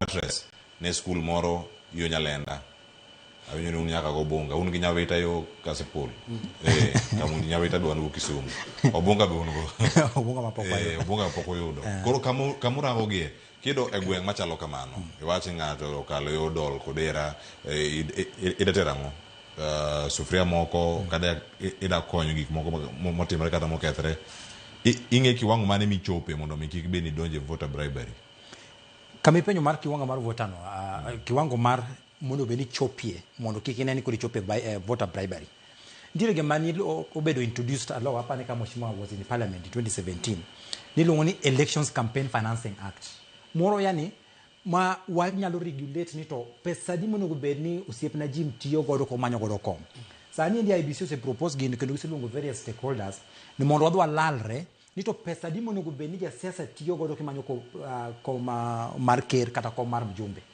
gimo ka wage bwok Cleophas ni IBC bendo koro ya pap thuolo ni kare koro gini kare koro nyal chame ka IBC nyalo wacho ni political party no bed ni tiyo gi 17 billion election penjiri ni 17 billion ma IBC propose ni Jim inge value mar 17 billion shillings mane ni pesa mono bed ni Homa Bay County for almost 2 years mudigo for 2 financial years mono tinejo ma beduto te nyiso niya wan wawegi waseketo siasa obedo highly commercialized yani waseketo siasa obedo giro wala to jok mano kuongo chwanyo gi gini gin jok mano chako luo Nyanza koja gimoro ni yukna jamna kane gichako wach moro mar yukna jamna ne pod giwene no berberi an kana chung Kasipul daktari dhano ne wacho no yo bana ine ma sera magi berio moloyo you are the best member of parliament lakini problem mine godo iyuke matina yenya yuko to na yuko kendo na yuka maber chuth kendo ne gewe anono lakini gina chaka duogo Nairobi koro ne ginyisa niya doge manyo moro mondo chak duogo kendo 2027 iyudo niya an na yuke 200 to nitie jago moro makane biro kanyo mineno kata nyaka duol mar IBC no ywak duol mar IBC no ywak ni pesa mar county mar Homa Bay ni yaka ka nitiyo godo e yiero madundo makasipul mano duol mar IBC mano wach mano no kwach mara nikech iyudo ni an samoro achiwe 200 gi chuny maler adhi kodera tawacho ni yawa mine nagi kako osebedo kar kane gisekawo thuolo margi magibiro magibet piny magiwinjo wachna kikawe mine nagi kidog nono wamigie omena moro kata ochele dis moro mondo gidoge ot to an gin sama chiwo gi chuny maler omena dis to jago moro kabiro teno dwan mondo koro chiw ringo kilo maendi gima koro iyudo niya koro waduogo waleke obet ohala dogi mutimo ne teko ru ketu kata kar voter bribery nute egin sani ndi anda gombo ni duol mar IBC e gima giluongo mar stakeholders engagement on the Elections Campaign Financing Act chik manyien magikelo ni mondo kaka ni keto chik osiep na Jim ni nitiere period moko yieni go yarambi ki jachung mondo giket chik aina no nia oko yieni chiu gimoro amora ma is likely to induce kata manyalo loko pach japiny maybe some few months to election. Ino koro kaka sani wadonge about 1 year to election. Onego beni IBC koro aketo chik nia chakre dweche auchiel madhi mbele ka ji dhi yiero onge go yarambe mar kaka ne giwacho ni onge go yarambe cha onge jasiasa moyiene go yarambe. Onego beni giwacho ni onge jasiasa mabendo yiene ni idhi e bura mar galamoro tinyiso oganda ni mondo pang line. Ni neno ka gwenge mag Kisii ng'ato pango line Cleophas tichwadi 5,000 ipenjori ni pesa ni en pesa mawuok kanye. Nyiso niya pesa mar CDF monego beni nyathini dhi go school cha indiko ni nyathini basari mas 3,000 kosa ni 3,000 5,000 mondo beni ndiko ni basari cha micha kinyisi ni pange line kiny inyiewo godo mbuchi mae gin gik ma odemi watelo maber mwadwaro kaka joluo ok demi watelo maber mwadwaro kaka jo Kenya omiyo osiepna Joel Kalau to notimo tim manyasi en gimo onego bed niya wapuonjore kaka joka ng'ato niya kiki bed ni koro kawuono kaka jo governors moko Nyanza kucho se kwalo pesa koro gidwa birito wani ko chopo 2027 koro pesa ni midwa hola kuomwa iolo kuom wegi ol pesa kuomwa to yier jatelo maber madhi kelo dongruok madhi konyowa kaka oganda kamano kimedo kendo iduok bende mijo koa Kisumu mijo en metropolitan en rwako jitejo Migori be ang'e chegni winjo Migori kanyo kabisa to ne wachol Kalauni bende adwa na nyis jo Kenya ni ma ok the first time otimore ni Joel Kalau okawo pesa to gigo kura mopogore gi kaka ne weg pesa gi paro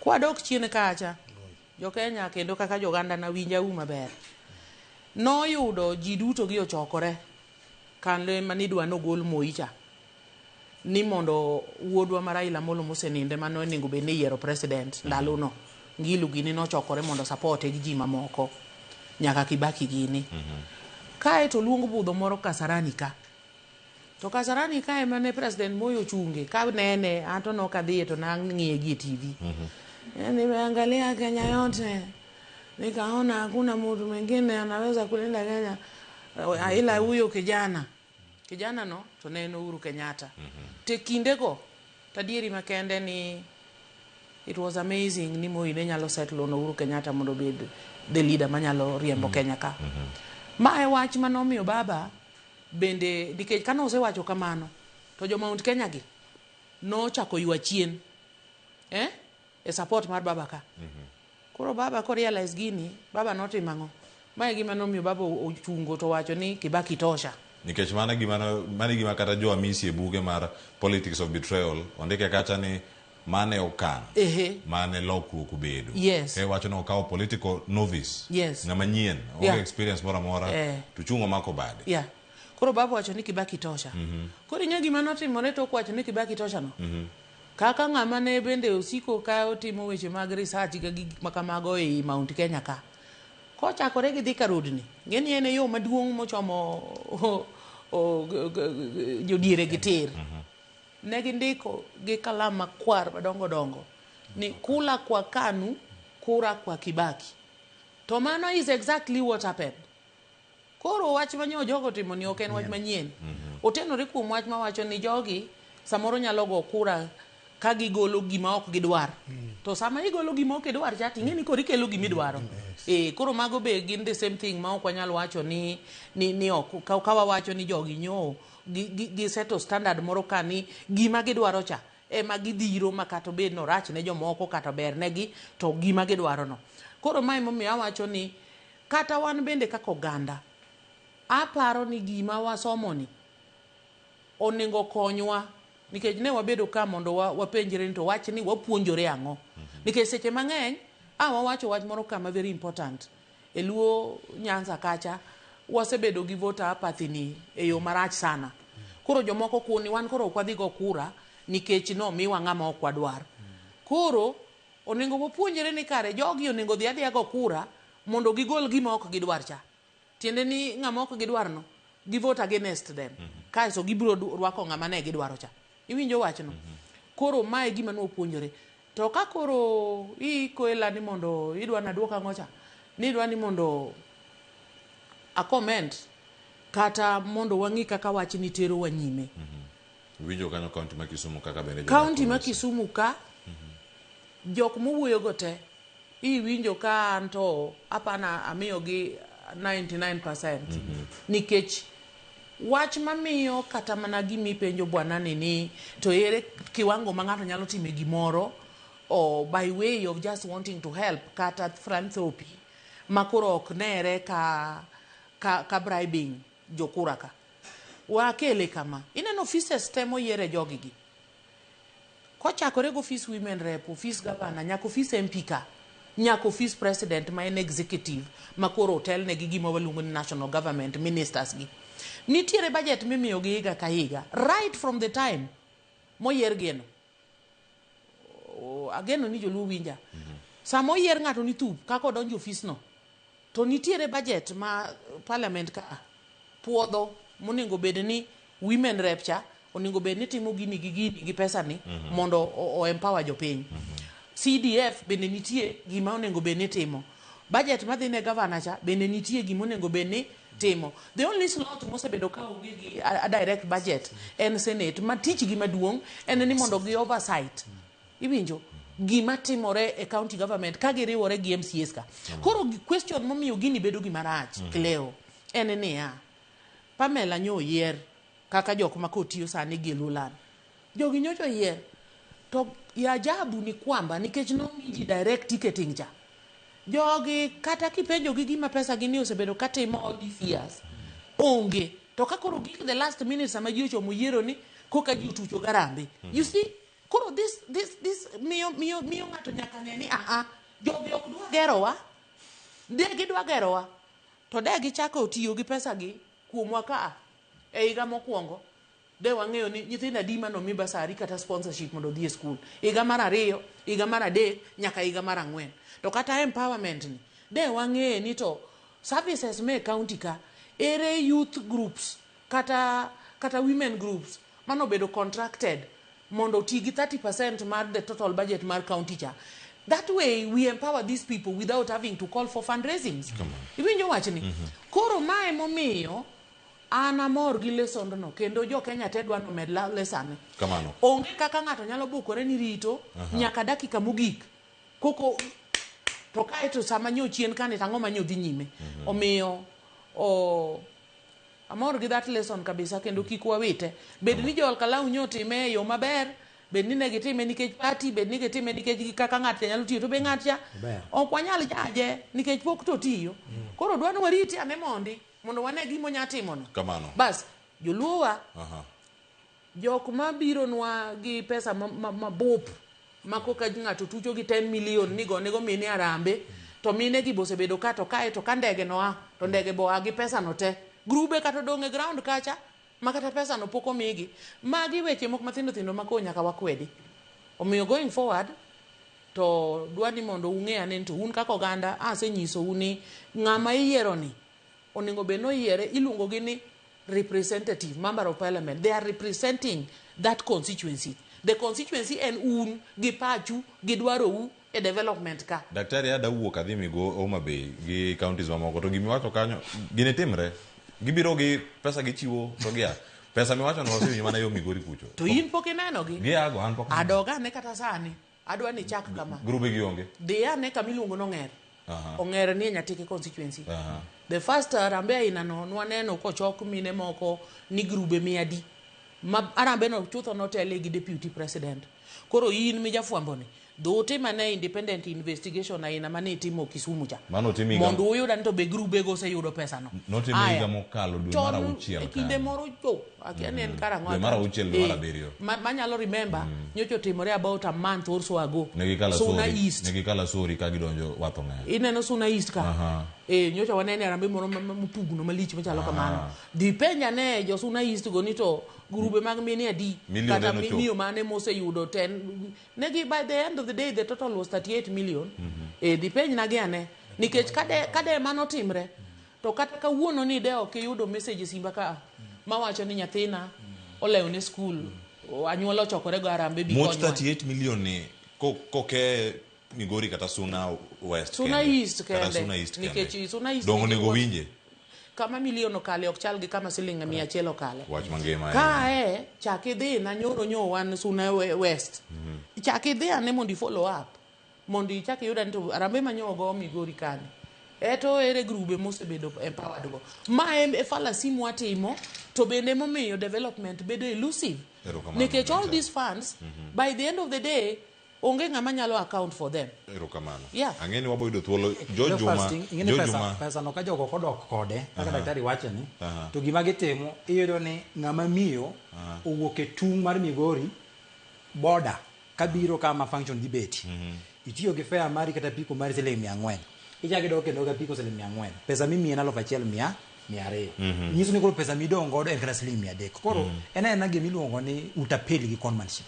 Nyakora moke jo angigi gin weche mawuok kumwelo mano kod espio karka gin moko ma pod waboluwo wabokelno gi kachiel wapenje gigo oseluor kuonde mathoth uguja gisedhiye waseno moko Bondo waseno moko kuonde ma koro winjo ka Migori waboluwo gi kendo warange ka Jojuma boluwo no ma Migori kanyo mar mondo warange sani wan ka wadarango Homa Bay kaeto bang'e wawinjane Machakos ko wuok Machakos wawinjane Nyamira wawinji ka gilure kanyo ka watieko to waka uyuyo taduogo kendo awinjane ka jimo loko pache koso pache pore mala kaka entiecha wawinjane ka e county ma Homa Bay mokwongo yiero mar Kalau to koro ok miyo jopiny direction ma koro me japiny sani japiny koro yiero ng'ama nyadhi tiyo ne sani ma sani japiny kikawo pesa mimiyo mano japiny ong'eyo ni biro yiero ng'ama odwaro maiso ni yiero ma Kalau koro miyo wande direct ticket maber maiso ni ng'ata ng'ata ma sani koro wadhi yiero ng'ama wadwaro kik yier pesa kata kik yier gimomiyi but yier ng'ama nyalo konyi ma nyalo nyisi gima osetimo mochung' e tiende. To ma e parni bo chiwo lesson ne josiasa. Ma ochiwo lesson ne josiasa. Mag jasiasa moro amora maduogo e ground. Nyako duog ka koro en gi kwan machielo. Kanyo joringo gi kwan machielo to nyako change. Inga iluongo ni Ernest Nyaguda. Ajadak ma Homa Bay County, Homa Bay Town sub county. Arujo ward. Kaka japiny yiero mar Kalau biro kelo reflection ma yiero mabiro 2027. Ni sani jopiny osechich kendo gimoro amora mipogo obed pesa obed incentive moro amora ok nyal influence pach jopiny. Jopiny go kura kaluwore gi dwaro mare gi kendo kaka piny dhi to gi jachung' ma gidwaro ema giyiero ok mokelnegi. 2027 siasa ma Kenya idhi goye mokwongo dhi bedo e yore mar dhoudi manonyiso Ol Kalau ni kane en Mount Kenya to ne gidwaro candidate gi kendo Mount Kenya gi sani osekiere lwet ker masani kendo koang'iyo to kura ok gidhi miye kaka ne gimiye mokalo cha. Idhi siemo idhi chungo gima itimo ne jopiny ka onge tidhi dala. Mar ariyo kaka wan jadak Homa Bay wan jopiny jotelo kik bi ne wuondowa gi propaganda. Kora kwayo wang'ni ka gibiro to ng'ato osiem gimoro manotimo koko obedo kura ka onge kaka ne jo Mount Kenya timo ne jachung' makocha. Siku chache baada ya kivumbi cha Ol Kalau kushuhudiwa katika nchi yetu ya Kenya na uchaguzi mdogo kuendelea katika hilo eneo bunge, leo tuko hapa katika eneo la Machakos ambapo tutapata fursa kuongea na wananchi ni yapi wanafikiria kuhusu huu uchaguzi. Kuna mambo kadhaa tunaweza kuangalia. One, kama njia moja ni kuona kwamba kuna mabadiliko makubwa sana katika siasa. Zile siko sasa ama zile zimefanywa mara mbili Mbeere North na hii ya Ol Kalau imekuwa ni kama message kutuma kwa chama tawala. Gunism imekuwa culture na ni kati ya serikali ikiwa na hofu ikiongopa wasisi zake ama wale wenyeji. Wakati serikali na hofu inaleta gunism. Na hii si mara ya kwanza. Tulikuwa nazo wakati wa KANU zilikuwa. Lakini sasa haya wakati huu imekuwa tofauti sana kwa sababu magari haya yanalindwa na serikali. Unakuta kama this time walikuwa na magari mazito, walikuwa na silaha. Tuliona serikali ikiweka mambo mengi pale, mambo ya maendeleo ambayo inatushangaza. Serikali wakati rais amechaguliwa na wananchi anakuanga na jukumu la kufanya maendeleo. Hiyo maendeleo haitengemei ni nini kimefanyika. serikali inafaa kuwa na kujukumika kupeleka maendeleo. Lakini kama maendeleo itakuwa inapelekwa mahali ambapo kuna by elections ama hizo sanguzi dogo, sasa hiyo kidogo inakera wananchi. Kwa sababu yale mambo ambayo yalifanyika Ole Kalao, mbona hayakufanyika kabla mbunge Kiaro kufa? Mbona inakuja wakati wanataka kuleta mjumbe mwingine? Ukiangalia hiyo maendeleo haijafanyika katika pande zingine za nchi kwa sababu hakuna by election. Na ile nilisoma ni kwamba kulikuwa ngunzi zilitumwa huko, na kuna kampeni iliendelea, na kuna wapigaji kura walipewa vitu ili wachawishiwe wapige kura kwa mrengo fulani. Kile ningeuliza IBC, si kuona wakichukulia hao watu hatua, na si kuona waliohusika wakichukuliwa hatua. Ningeomba 2027 ama ile by election inakuja, IBC mkuwe serious, mfuate sheria, na wale wanaohusika na kushawishi wananchi waache hiyo maneno, na uchaguzi ule ujao ukuwe wa huru na haki, na hiyo maneno ya kushawishi wapiga kura ifuatwe kisheria, na watu wawekwe mahali wanapofaa sheria ikifuatwa. Hizo ni semi tofauti kutoka kwa wananchi kutoka Machakos, ambapo wengi wao wasema serikali inafaa kuwajibika kwa kuwa kulionekana magenge ya watu waliokuwa wanasumbua wanahabari, wanasumbua wapiga kura, na pia serikali ilionekana ikipeleka vitu saa zile mwenda zake amepumzika, ilali inafaa kuleta maendeleo saa zile mjumbe ako hai. Kutoka kaunti ya Machakos, mimi ni Enoch Musui. Na tunapoangazia visa vya uhuni katika uchaguzi mdogo wa Ol Kalou na ishara yake kwa usalama wa uchaguzi wa mwaka 2027 hapa katika kaunti hii ya Nyamira. Tupo Nyamira mjini, ambapo tunaungana na baadhi ya wakazi wa eneo hili linaokusikia maoni yao ni yapi kuhusiana na visa hivi. Jambo la kwanza, nataka kuwashukuru watu wa Nyandarua kwa sababu walifanya uchaguzi, wakachagua viongozi wao na wakachagua vile walikuwa wanataka. Ya pili, kuna suara tata hapa nje kwamba kulionekana na watu ambao walikuwa wamevalia hoods na masks, na kuna wengine wanafikiria kwamba ni tisho kwa usalama. Mimi nataka nikwambia hapa ni Kenya, hapa ni Afrika. Culture ya Waafrika na Wakenya ni hiyo tu. Wakati wa uchaguzi watu wanakujanga na mbinu mbalimbali ya kutisha ma opponents zao, but it doesn't amount to insecurity or something that we can fear so much. Kitu ya pili, mambo ya uchaguzi mdogo hatufai kulinganisha na uchaguzi mkuu. A by election has got several interests, na hizo interests zingine ni za kutisha tu. Tunapoelekea uchaguzi ujao, kila mtu atakuwa anatafuta kitu yake. Watu wafanye uchaguzi kwa amani. Hizo vitu we don't expect them to happen because kila mtu atakuwa anafanya shughuli zake. Misiano Nkangi kutoka Nyamira, chairman wa Senate ya Nyamira. Kwanza kabisa nataka kushukuru sana watu wa Ole Kalou kwa yale mambo walifanya. Kwanza walipiga kura na wakailinda.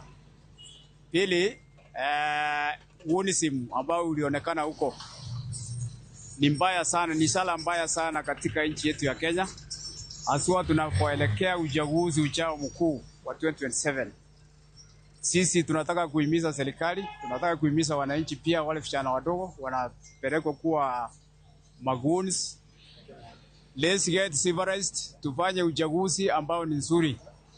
Na ile mambo ya goonism, please tunataka iishe Kenya kabisa, na tunataka iongozwe na Minister Interior awe patriotic, asimame imara, amalize mambo ya magoons. Niliona kule Ole Kalou hata kina mama walikuwa wanakimbiza goons. Goons walikuja na magari, wengine wakakuja na pistol, lakini vile tunaelekea uchaguzi ujao, goons mmeona vile mtafanyiwa. Kila mtu atasimama against you. Kwa hivyo muache mapema, mfanye kazi ambayo inafaa, muache wananchi wapige kura sawa. Dalili zote zimeonyesha kwamba uchaguzi ujao, kama serikali haitawajibika, ijue kwamba ina mandate ile ya kuweka usalama katika nchi yetu ya Kenya. Kunaonekana kwamba kutakuwa na machafuko, na kutakuwa na machafuko mabaya. Kwa sababu huwezi niambia kama kule Ole Kalou unaona over 83% wameamua watachagua mtu fulani. Wewe kama IBC na serikali na ukora kidogo mkuja huko mseme kwamba ni mtu fulani ameshinda uchaguzi. Hapo kutakuwa na machafuko mabaya. Serikali iajibike, ikubali matokeo. Rais Ruto akona muda. Akifukuzwa 2027 aende nyumbani ajifunze maboili matatu. 2032 akona nguvu bado ya kuwania, anaweza rudi akiwa amejua kwamba Wakenya wakisema wanataka hichi ndicho wanataka, na hawataki hiki ndicho hawataki. Na hao ni baadhi ya wakazi wa kaunti ya Nyamira wakitoa maoni kinzani, baadhi wakihisi kwamba ile ni ishara ya kukua na utovu wa usalama katika uchaguzi mkuu ujao, japo baadhi wakihisi kwamba ni kawaida ya uchaguzi na hakuna la kutilia shaka katika uchaguzi huo unaokuja. Kutoka kaunti hii ya Nyamira, langu jina ni Duncan Bundi. Erokamana nyama Duncan Bundi. Mano kama okelo nwayo wach matimore e kaunti mano ma Nyamira, wawinjo Machakos, wawinjo bende kaunti ma Homa Bay. Duon jopiny wacho ni duon Nyasaye. Iwinjo gi kendo duol go biro ga mopogore opogore. Nyasaye wero joma beyo gi joricho duto. Wantie kanyo, wajo kanyo kendo wane angeni kapok ka uywe sani ka dongi thuolo ma dakika ariyo nang'eno ok dhiro mojim. Koro kada miye thuolo sani mondo mi oduoki, wadhi kalo sa mara weche manyien yo machuok. Kata sani wacho ni gisani isna daktari nie dieregi kama entieni en ang'o madoer mar neno kitimo ne joma mon e kaunti ma Migori, to en ang'o masano nyalo siemo mano timo ne joma mine e kaunti ma Migori kane entiere kendo kane entiere apisi. Owacho ni moko nyalo bedo ni josiasa nitiere ka wuoyo, to moko nyalo bedo mana ka chalo gi fitina. Aneno chenro ka nitiere Suna East, nyinge to pando. Aya, hello, pesa ma Suna East nopog maber ma Archbishop Ouma Ogelo mar Ogwedhi Masai. Aya, Dr. Pamela owinjie makare duoge dala wano koro dwaro dongruok. An Bernard Kaya, Suna East, awa Suna East en jo Suna East ni kama ng'eny kabisa. Suna East ne mantiere gi maestro ngol mari daktari machielo nitiere ka mano adieri makende. An ja Suna East, daktari okriambi. Aya, oduoge gavana. Aya oyo. Aya, machielo nitiere karka wacho ni oyo koyo pache leo sana. Ayo kodi Olkalao to chulo kuoro nikech wuod lang' ogologi ema ogologi among'iende mar Eric ma Eric Ndiege. Mos na uru Dr. Pamela mano jatenda Migori County ka. Aya, machielo bende nitiere aya Cleophas Kisumu East ulal from Friday nyaka kawuono pok uduogo. Losnwa go uru ma Junior Dread kawuok Kisumu East. Mosura ahinya joma nenowa sani e yor mbui mok nyaneno achiel kachiel e TV. Watemo medusa magwa loso chenrogo waboduogo yamo machiegni ka dipo ni kamoro amora ma intie. So kono kata Kisumu East area ma Awasi bende nitiere kar kanyo mano ka wabedo kanyo gi thuolo mag range. En sa 6:30 wakawuoyo masani kaduogo. Jim nitiere ka kod duoko ang'eni mathoth nitiere ka podi kang warango gi achiel kachiel e piny warango ka warango tielo mogik e chenro ni mara Mbako Romo chal mar Kenya. Wakawuoyo kik dhi mabor.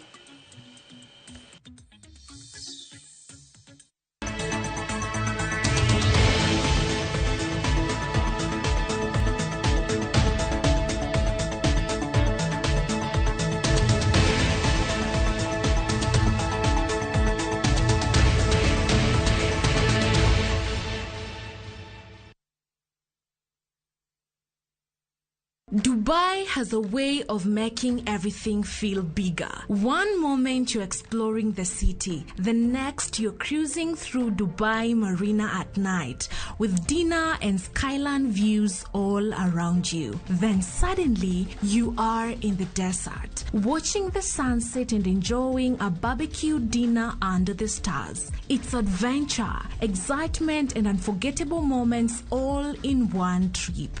Experience 4 nights nights in Dubai with View Travel, starting from $1,180 per person sharing. Visit www.viewtravel.com or call 0703-254-254. View Travel. Dream, explore, discover.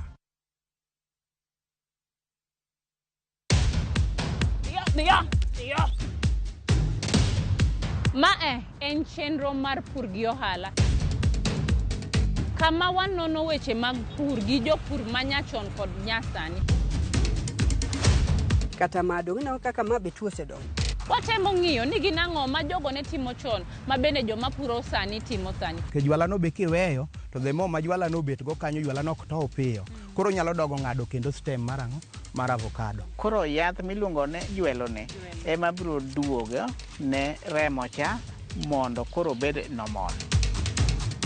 Wawuotho e chieche mopogore opogore ka bende watemo ng'iyo ni gin ang'o ma samoro nyalo bedo ni jogo osebedo ka timo mopogore gi machon.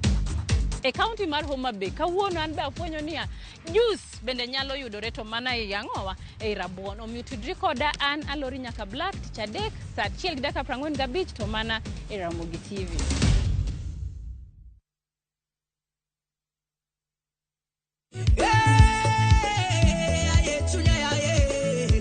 Yesu tunyamor kabaki, Yesu tunyamor kadendi baba, Yesu tunyamor kadendi, Yesu tunyamor kalongi baba, Yesu tunyamor kalongi. Kidna ruot. Mondo mi yud wer mar Tomit na kaka skiza ton mari di star 860 star 418 hash. Parnia Ramogi TV en ot mar jower duto te.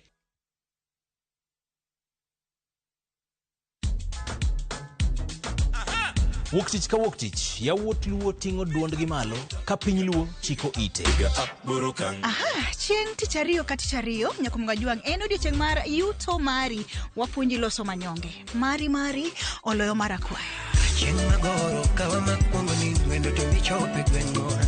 Morindo yo. Onyanya penjo. Hera mit, olit, kendo en gi puonj. Kanyo bende wawacho ni in kaka ng'ama miyo bora ni Nyasaye omiyi teko dier piny kaendi in miyo monyalo. Tich ang'wen pado manyachon kod mbaka mamit machon ka okelo ni kamane.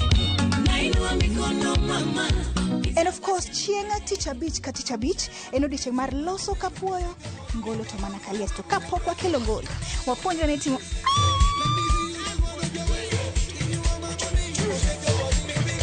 Ma en Macnan.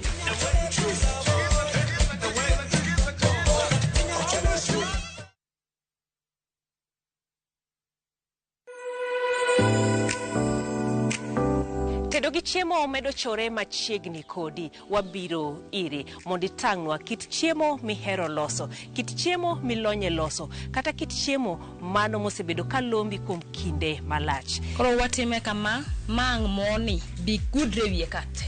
Kaunti ka kaunti ma intiere, obed Kisumu, obed Homa Bay, obed Siaya, kata manoero ma Migori. Wabiro machiegni kodi e chenro ni mar tedo gi chiemo. This is healthy. You know, rechengi nutrients mang'eny, but keto deep fried nutrients go be. Kichwake mang'eny nutrients dey. So that's why what you kama.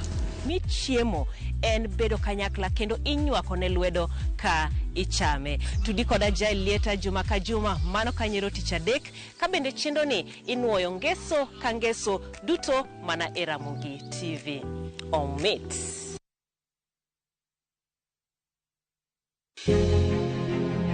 Loch gwenge en hawi ber koso richo. Gin mage manego bed ni gitimo to gin mage mokowinjore gitim. Chieng' tich ariyo juma ka juma wapenjo mabeyo, wanono maricho kod mago magwen kuro. Chakre saa 4 mar okinyi nyaka saa 7 mar odiochieng'. Wapedhe kaka en kendo watiele kaka obiro nikech duond jopiny nitiere kod teko. Wapenjo ni sama gidhi tich woko big yudo pesa donge gigero go pinygi. Ang'o momiyo sama koro giyudo sida to koro Ruto lingti. Tudi kodan Sharon Ong'ao juma ka juma mar mondo mi wanon penjo makamagi kendo waduokgi e yor ma adipa.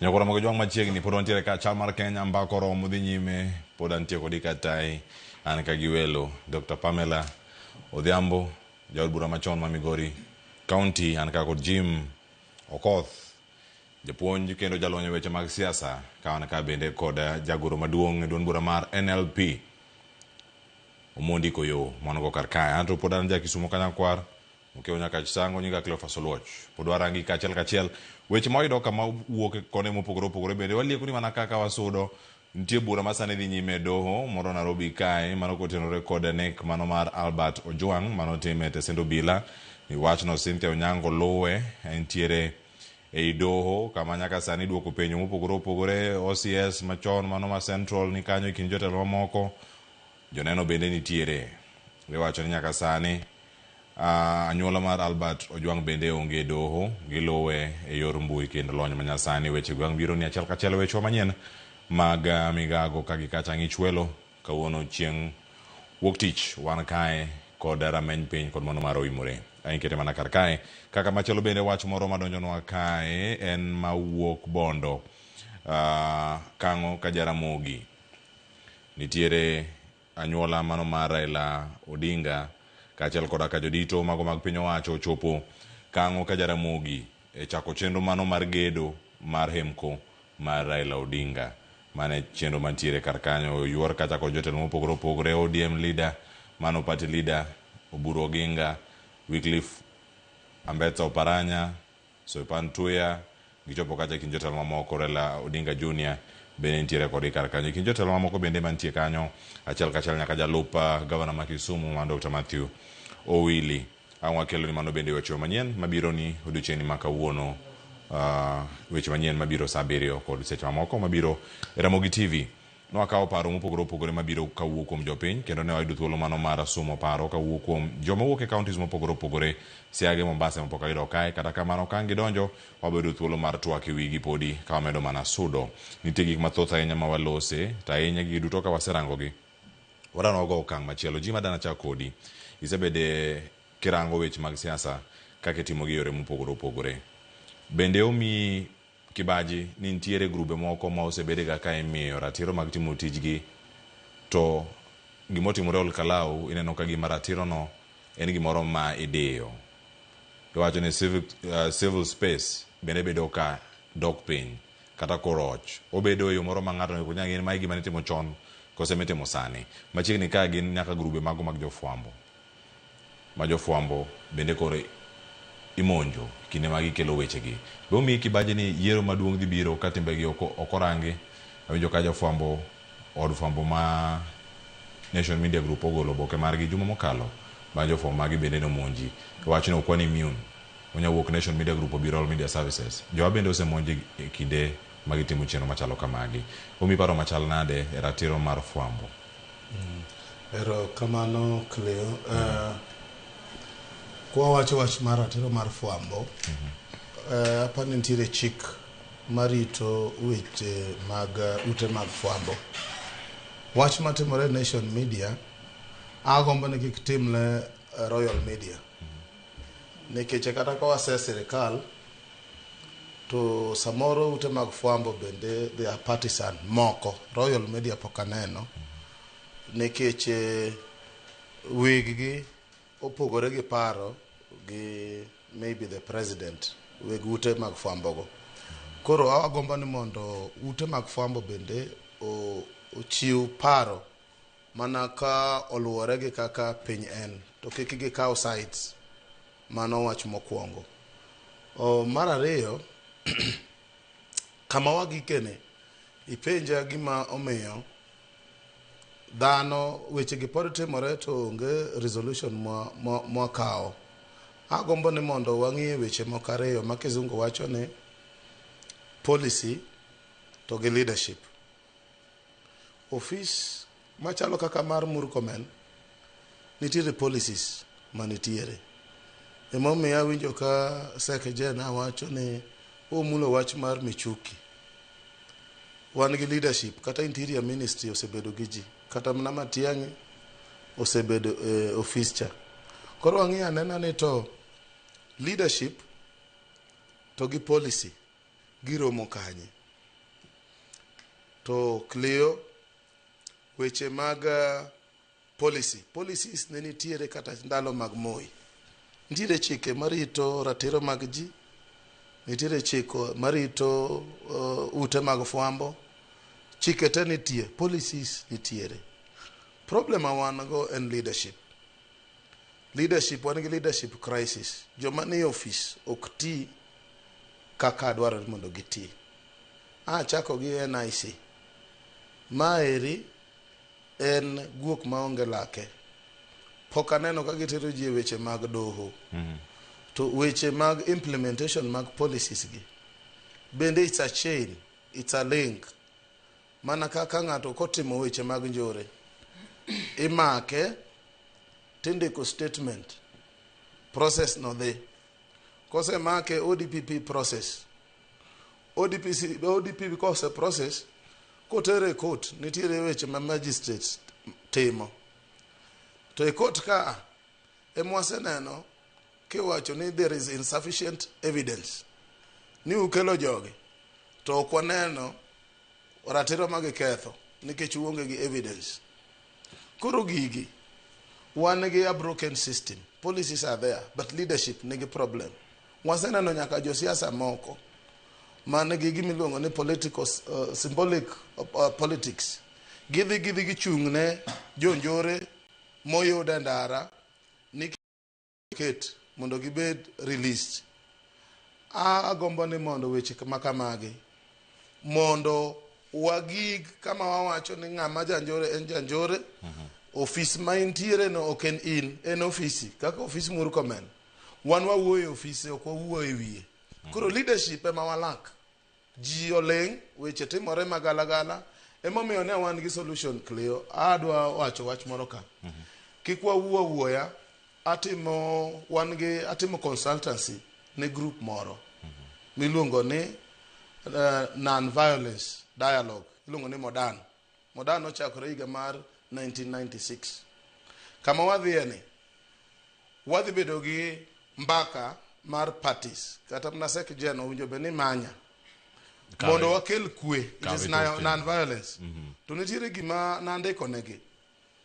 Ang'e ni ung'e ni nitiere forms of violence. To nitiere gima iluongo ni poverty as a form of violence. Poverty ben ga violence.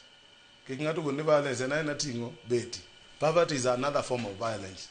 Koro kata kwa wuoyo gi jopiny wang'e gima wadwaro to joma ni office be olu policies gi mondo implement. Kamano. Yes. Jim wach mari mogik ne bed mane nikech adaka wach mogik kasudo ka dongi dakika 5 kuom welo duto mantie go ka watieko sani.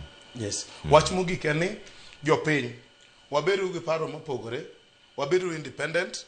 Ka josiasa biro irwa wang'e gima wadwaro. Erokamano. Aniri mondiko yo mar mondo mi ayud wach mari kotenore kod gigi duto. Ang'e ni nyami gi thuolo e dakika 2 kimando gi wach mari mogik. Thuolo mag ute fwambo ntiere godo. Ang'e ni gitimo tijgi. Wacho ni od fwambo bende ok en mar koni mana gik mabecho. Wacho ni od fwambo ok en PR agency. Mano kama ntiere ka wabuko ni mana kaka en ka luwo chike mago mag ute fwambo. To koro igo jaote nang'o? Ing'e ni od fwambo duto te tije ni en daraja e kind sirikal kod japiny. Od fwambo en tich mar miyo japiny information kendo explain ne japiny gik matimore kaka samoro pimo ne japiny gima bende timore to sadi kato samoro bende ginyalo bedo kaka gima iluongo ni watchdog. Gine ma samoro ginyalo bedo rameny mar ng'iyo ni to sirikal okier komane kata jopiny okier komane ka ji tayore kanyakla. En gima is highly regrettable. En gima wich quote ni jafwambo ng'amo dhi mana nyiso jopiny ma samoro nokochopo Olkalau gima timore Olkalau, police kata gun ichore to hinyo. Omiyo nitiere press freedom ma is enshrined in the Constitution of Kenya. Ma sirikal nyaka ensure niya kik wa interfere gi ratiro mar jofwambo. Katieko Cleophas. Jothurwa. Gima nyaka ing'eni ka intiere gi nyathi ma jamaundu e yore mag siasa.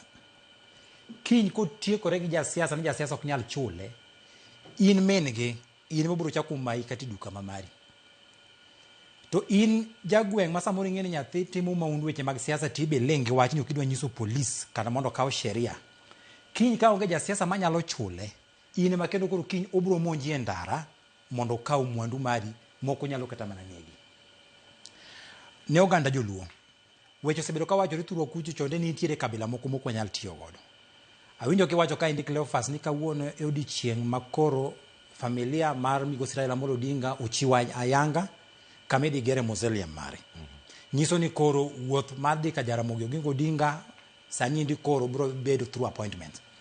An da kwa ni mona nyiso jothurwa Migosi Raila Amolo Odinga mano nonindo kowewa ka wan gi kwe gi kabila duto te mar piny Kenya. Raila noketo kwe kindwa gi Jolang', Raila noketo kwe kindwa gi jo Mount Kenya kane gimoso de Uhuru Kenyatta mano bedo nyaka presidential candidate kane Migosi Uhuru Kenyatta mano mako bade. Kikwa yie ni jatelo mora samoro go wapiny. Weche mwasebedo ka waneno ka jatend migawo mang'ongo chung' e platform to wacho niya ni kik watiuru go ganda makama. Apenjo ujo luo. Sani endin ka nyathini osetimo university motieko motimo course mar mobiro Nairobi ka. Ng'amo dhi gore lwete Nairobi kar ka ok ing'e ni en kabila mane. Ok ing'eyo kambi mang'eny joluo mang'eny sani endi mang'eyo matiyo kambi mag jodhok mamoko miwinjo kiwachonwa niya ni kik wati godogo. Watuguru siasa manyalo konyo nyithindwa ma ok ni wan wang'iyo mana gir ewa kende. Daktari yie wuonwa go gandawa ma joluo Jim nyithiwa kik ti kodi niya ni dwa kelo weche mag kabila in kambi kamitiye kar kane ok en kambi mar jaluo. Omiyo joluo waduto te kik wabedru gi achaya kata gi ng'ai kata gi chuki gi kabila mora mora. Wagoro siasa makelo kwe, siasa makelo dongruok. Erokamano ahinya Dr. Pamela Odhiambo. Aneri wach mari mogik kimedo kanyo gi paro ma in godo mogik kanyo. Thuolo ma dakika 2 ka. Paro mar wach mar jomedia taparo ni wan gi chike moromo monego rit jomedia wa kaka gitimo tichgi kendo chikego kaber to onego gibed upheld mondo gibed gi kwe kendo en adiera ni jomedia gi ok gi wach mana gik ma jo sirkal ema dwa nowinji kata gi jopiny. Gikonyo jopiny ng'eyo ni to piny thurwa dhi nade gik mage matimore kanye. To kata jo sirkal bende seche moko jomedia gi apano osekelo weche moko mamiyo nyaka gin bende onego gigo erokamano ni gikelo wachno omiyo koro wang'eyo ni gima kama ne timore kama ang'o ma wanyalo time. Omiyo aparo ni kargi no onego riti kendo e higa mwagike sani ma waluongo the Kenya ni is part of the global digital family. Ok onego bed ni wachako wayudo ni kia ng'ato nindo go kamera ne omaki nikech samoro ne ogo picha gima ne ng'ato ok dwa none kamoro.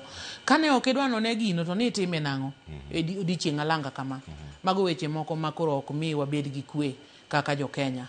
To jo media bende wadwa ni mondo kaber to wa promote gimiluongo ni balanced news mondo kata jachien kotimo marach to nyisu jachien ni kata timo marach.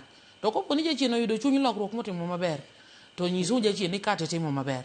Apa ni kwa balance kamano to wabiro dhi maber. E wachna mogik kaluwore gi weche mwalane siasa gi. An adwa na nyis jopiny ni jopiny sana an concern na chunya dhi oko ne nyithindwa matindo oganda miluongo ni jo youth. Nitie kaka adwa na jiw jogi gi duol mamuol ni jo youth ok onego ukedi gi bunde kata luth mondo wakel change. Nitie kaka nitie window of opportunity mana e ballot ka ubiro chungo malo to udhi ugo kura. Nyaka kopo ni nitie ja youth moro wadu manyowuok e university gi lwete nono to neno ka en jatelo manigi paro maber manyalo rito u kata kaka MCA kata manyalo telo nu kaka MP kata gavana. Keturu ng'ano ka onge asoya momiu mondo ubed gi teko mar nyiso ni bwana nwateri ka mondo gini gi gini otimre. Koro kik lwetu ubed tied gi weche moko mathindo mag asoya. Mogik adwa ni mondo aduoke wach moko matin yie na yie. Nitie kaka ng'ato wacho ni Migori chieng' moro iluonga ka mondo aduoga ler ne jalcha ni to ang'o manatimo Migori kan women rep momiyo pod jo Migori manya kendo giyie keta gavana kata sani kata obedo na onge ndururu manyalo miyo gi.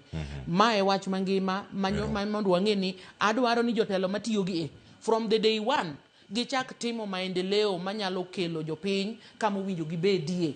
Kaka migochwa waonge ndara onge tiende go arambe ne mine mondo dhi ogo ala ka ndara magikale to onge. Donge mano wach mangima. Erokamano ahinya. Mano bende wasomo ka Ol Kalau donge. iwacho ni Olkalau migi ndara thuolo machuok nderni olos ng'wech Migori tere uru gimoro Migori jotelo man Migori ulos uru ndara mondo gi bypass be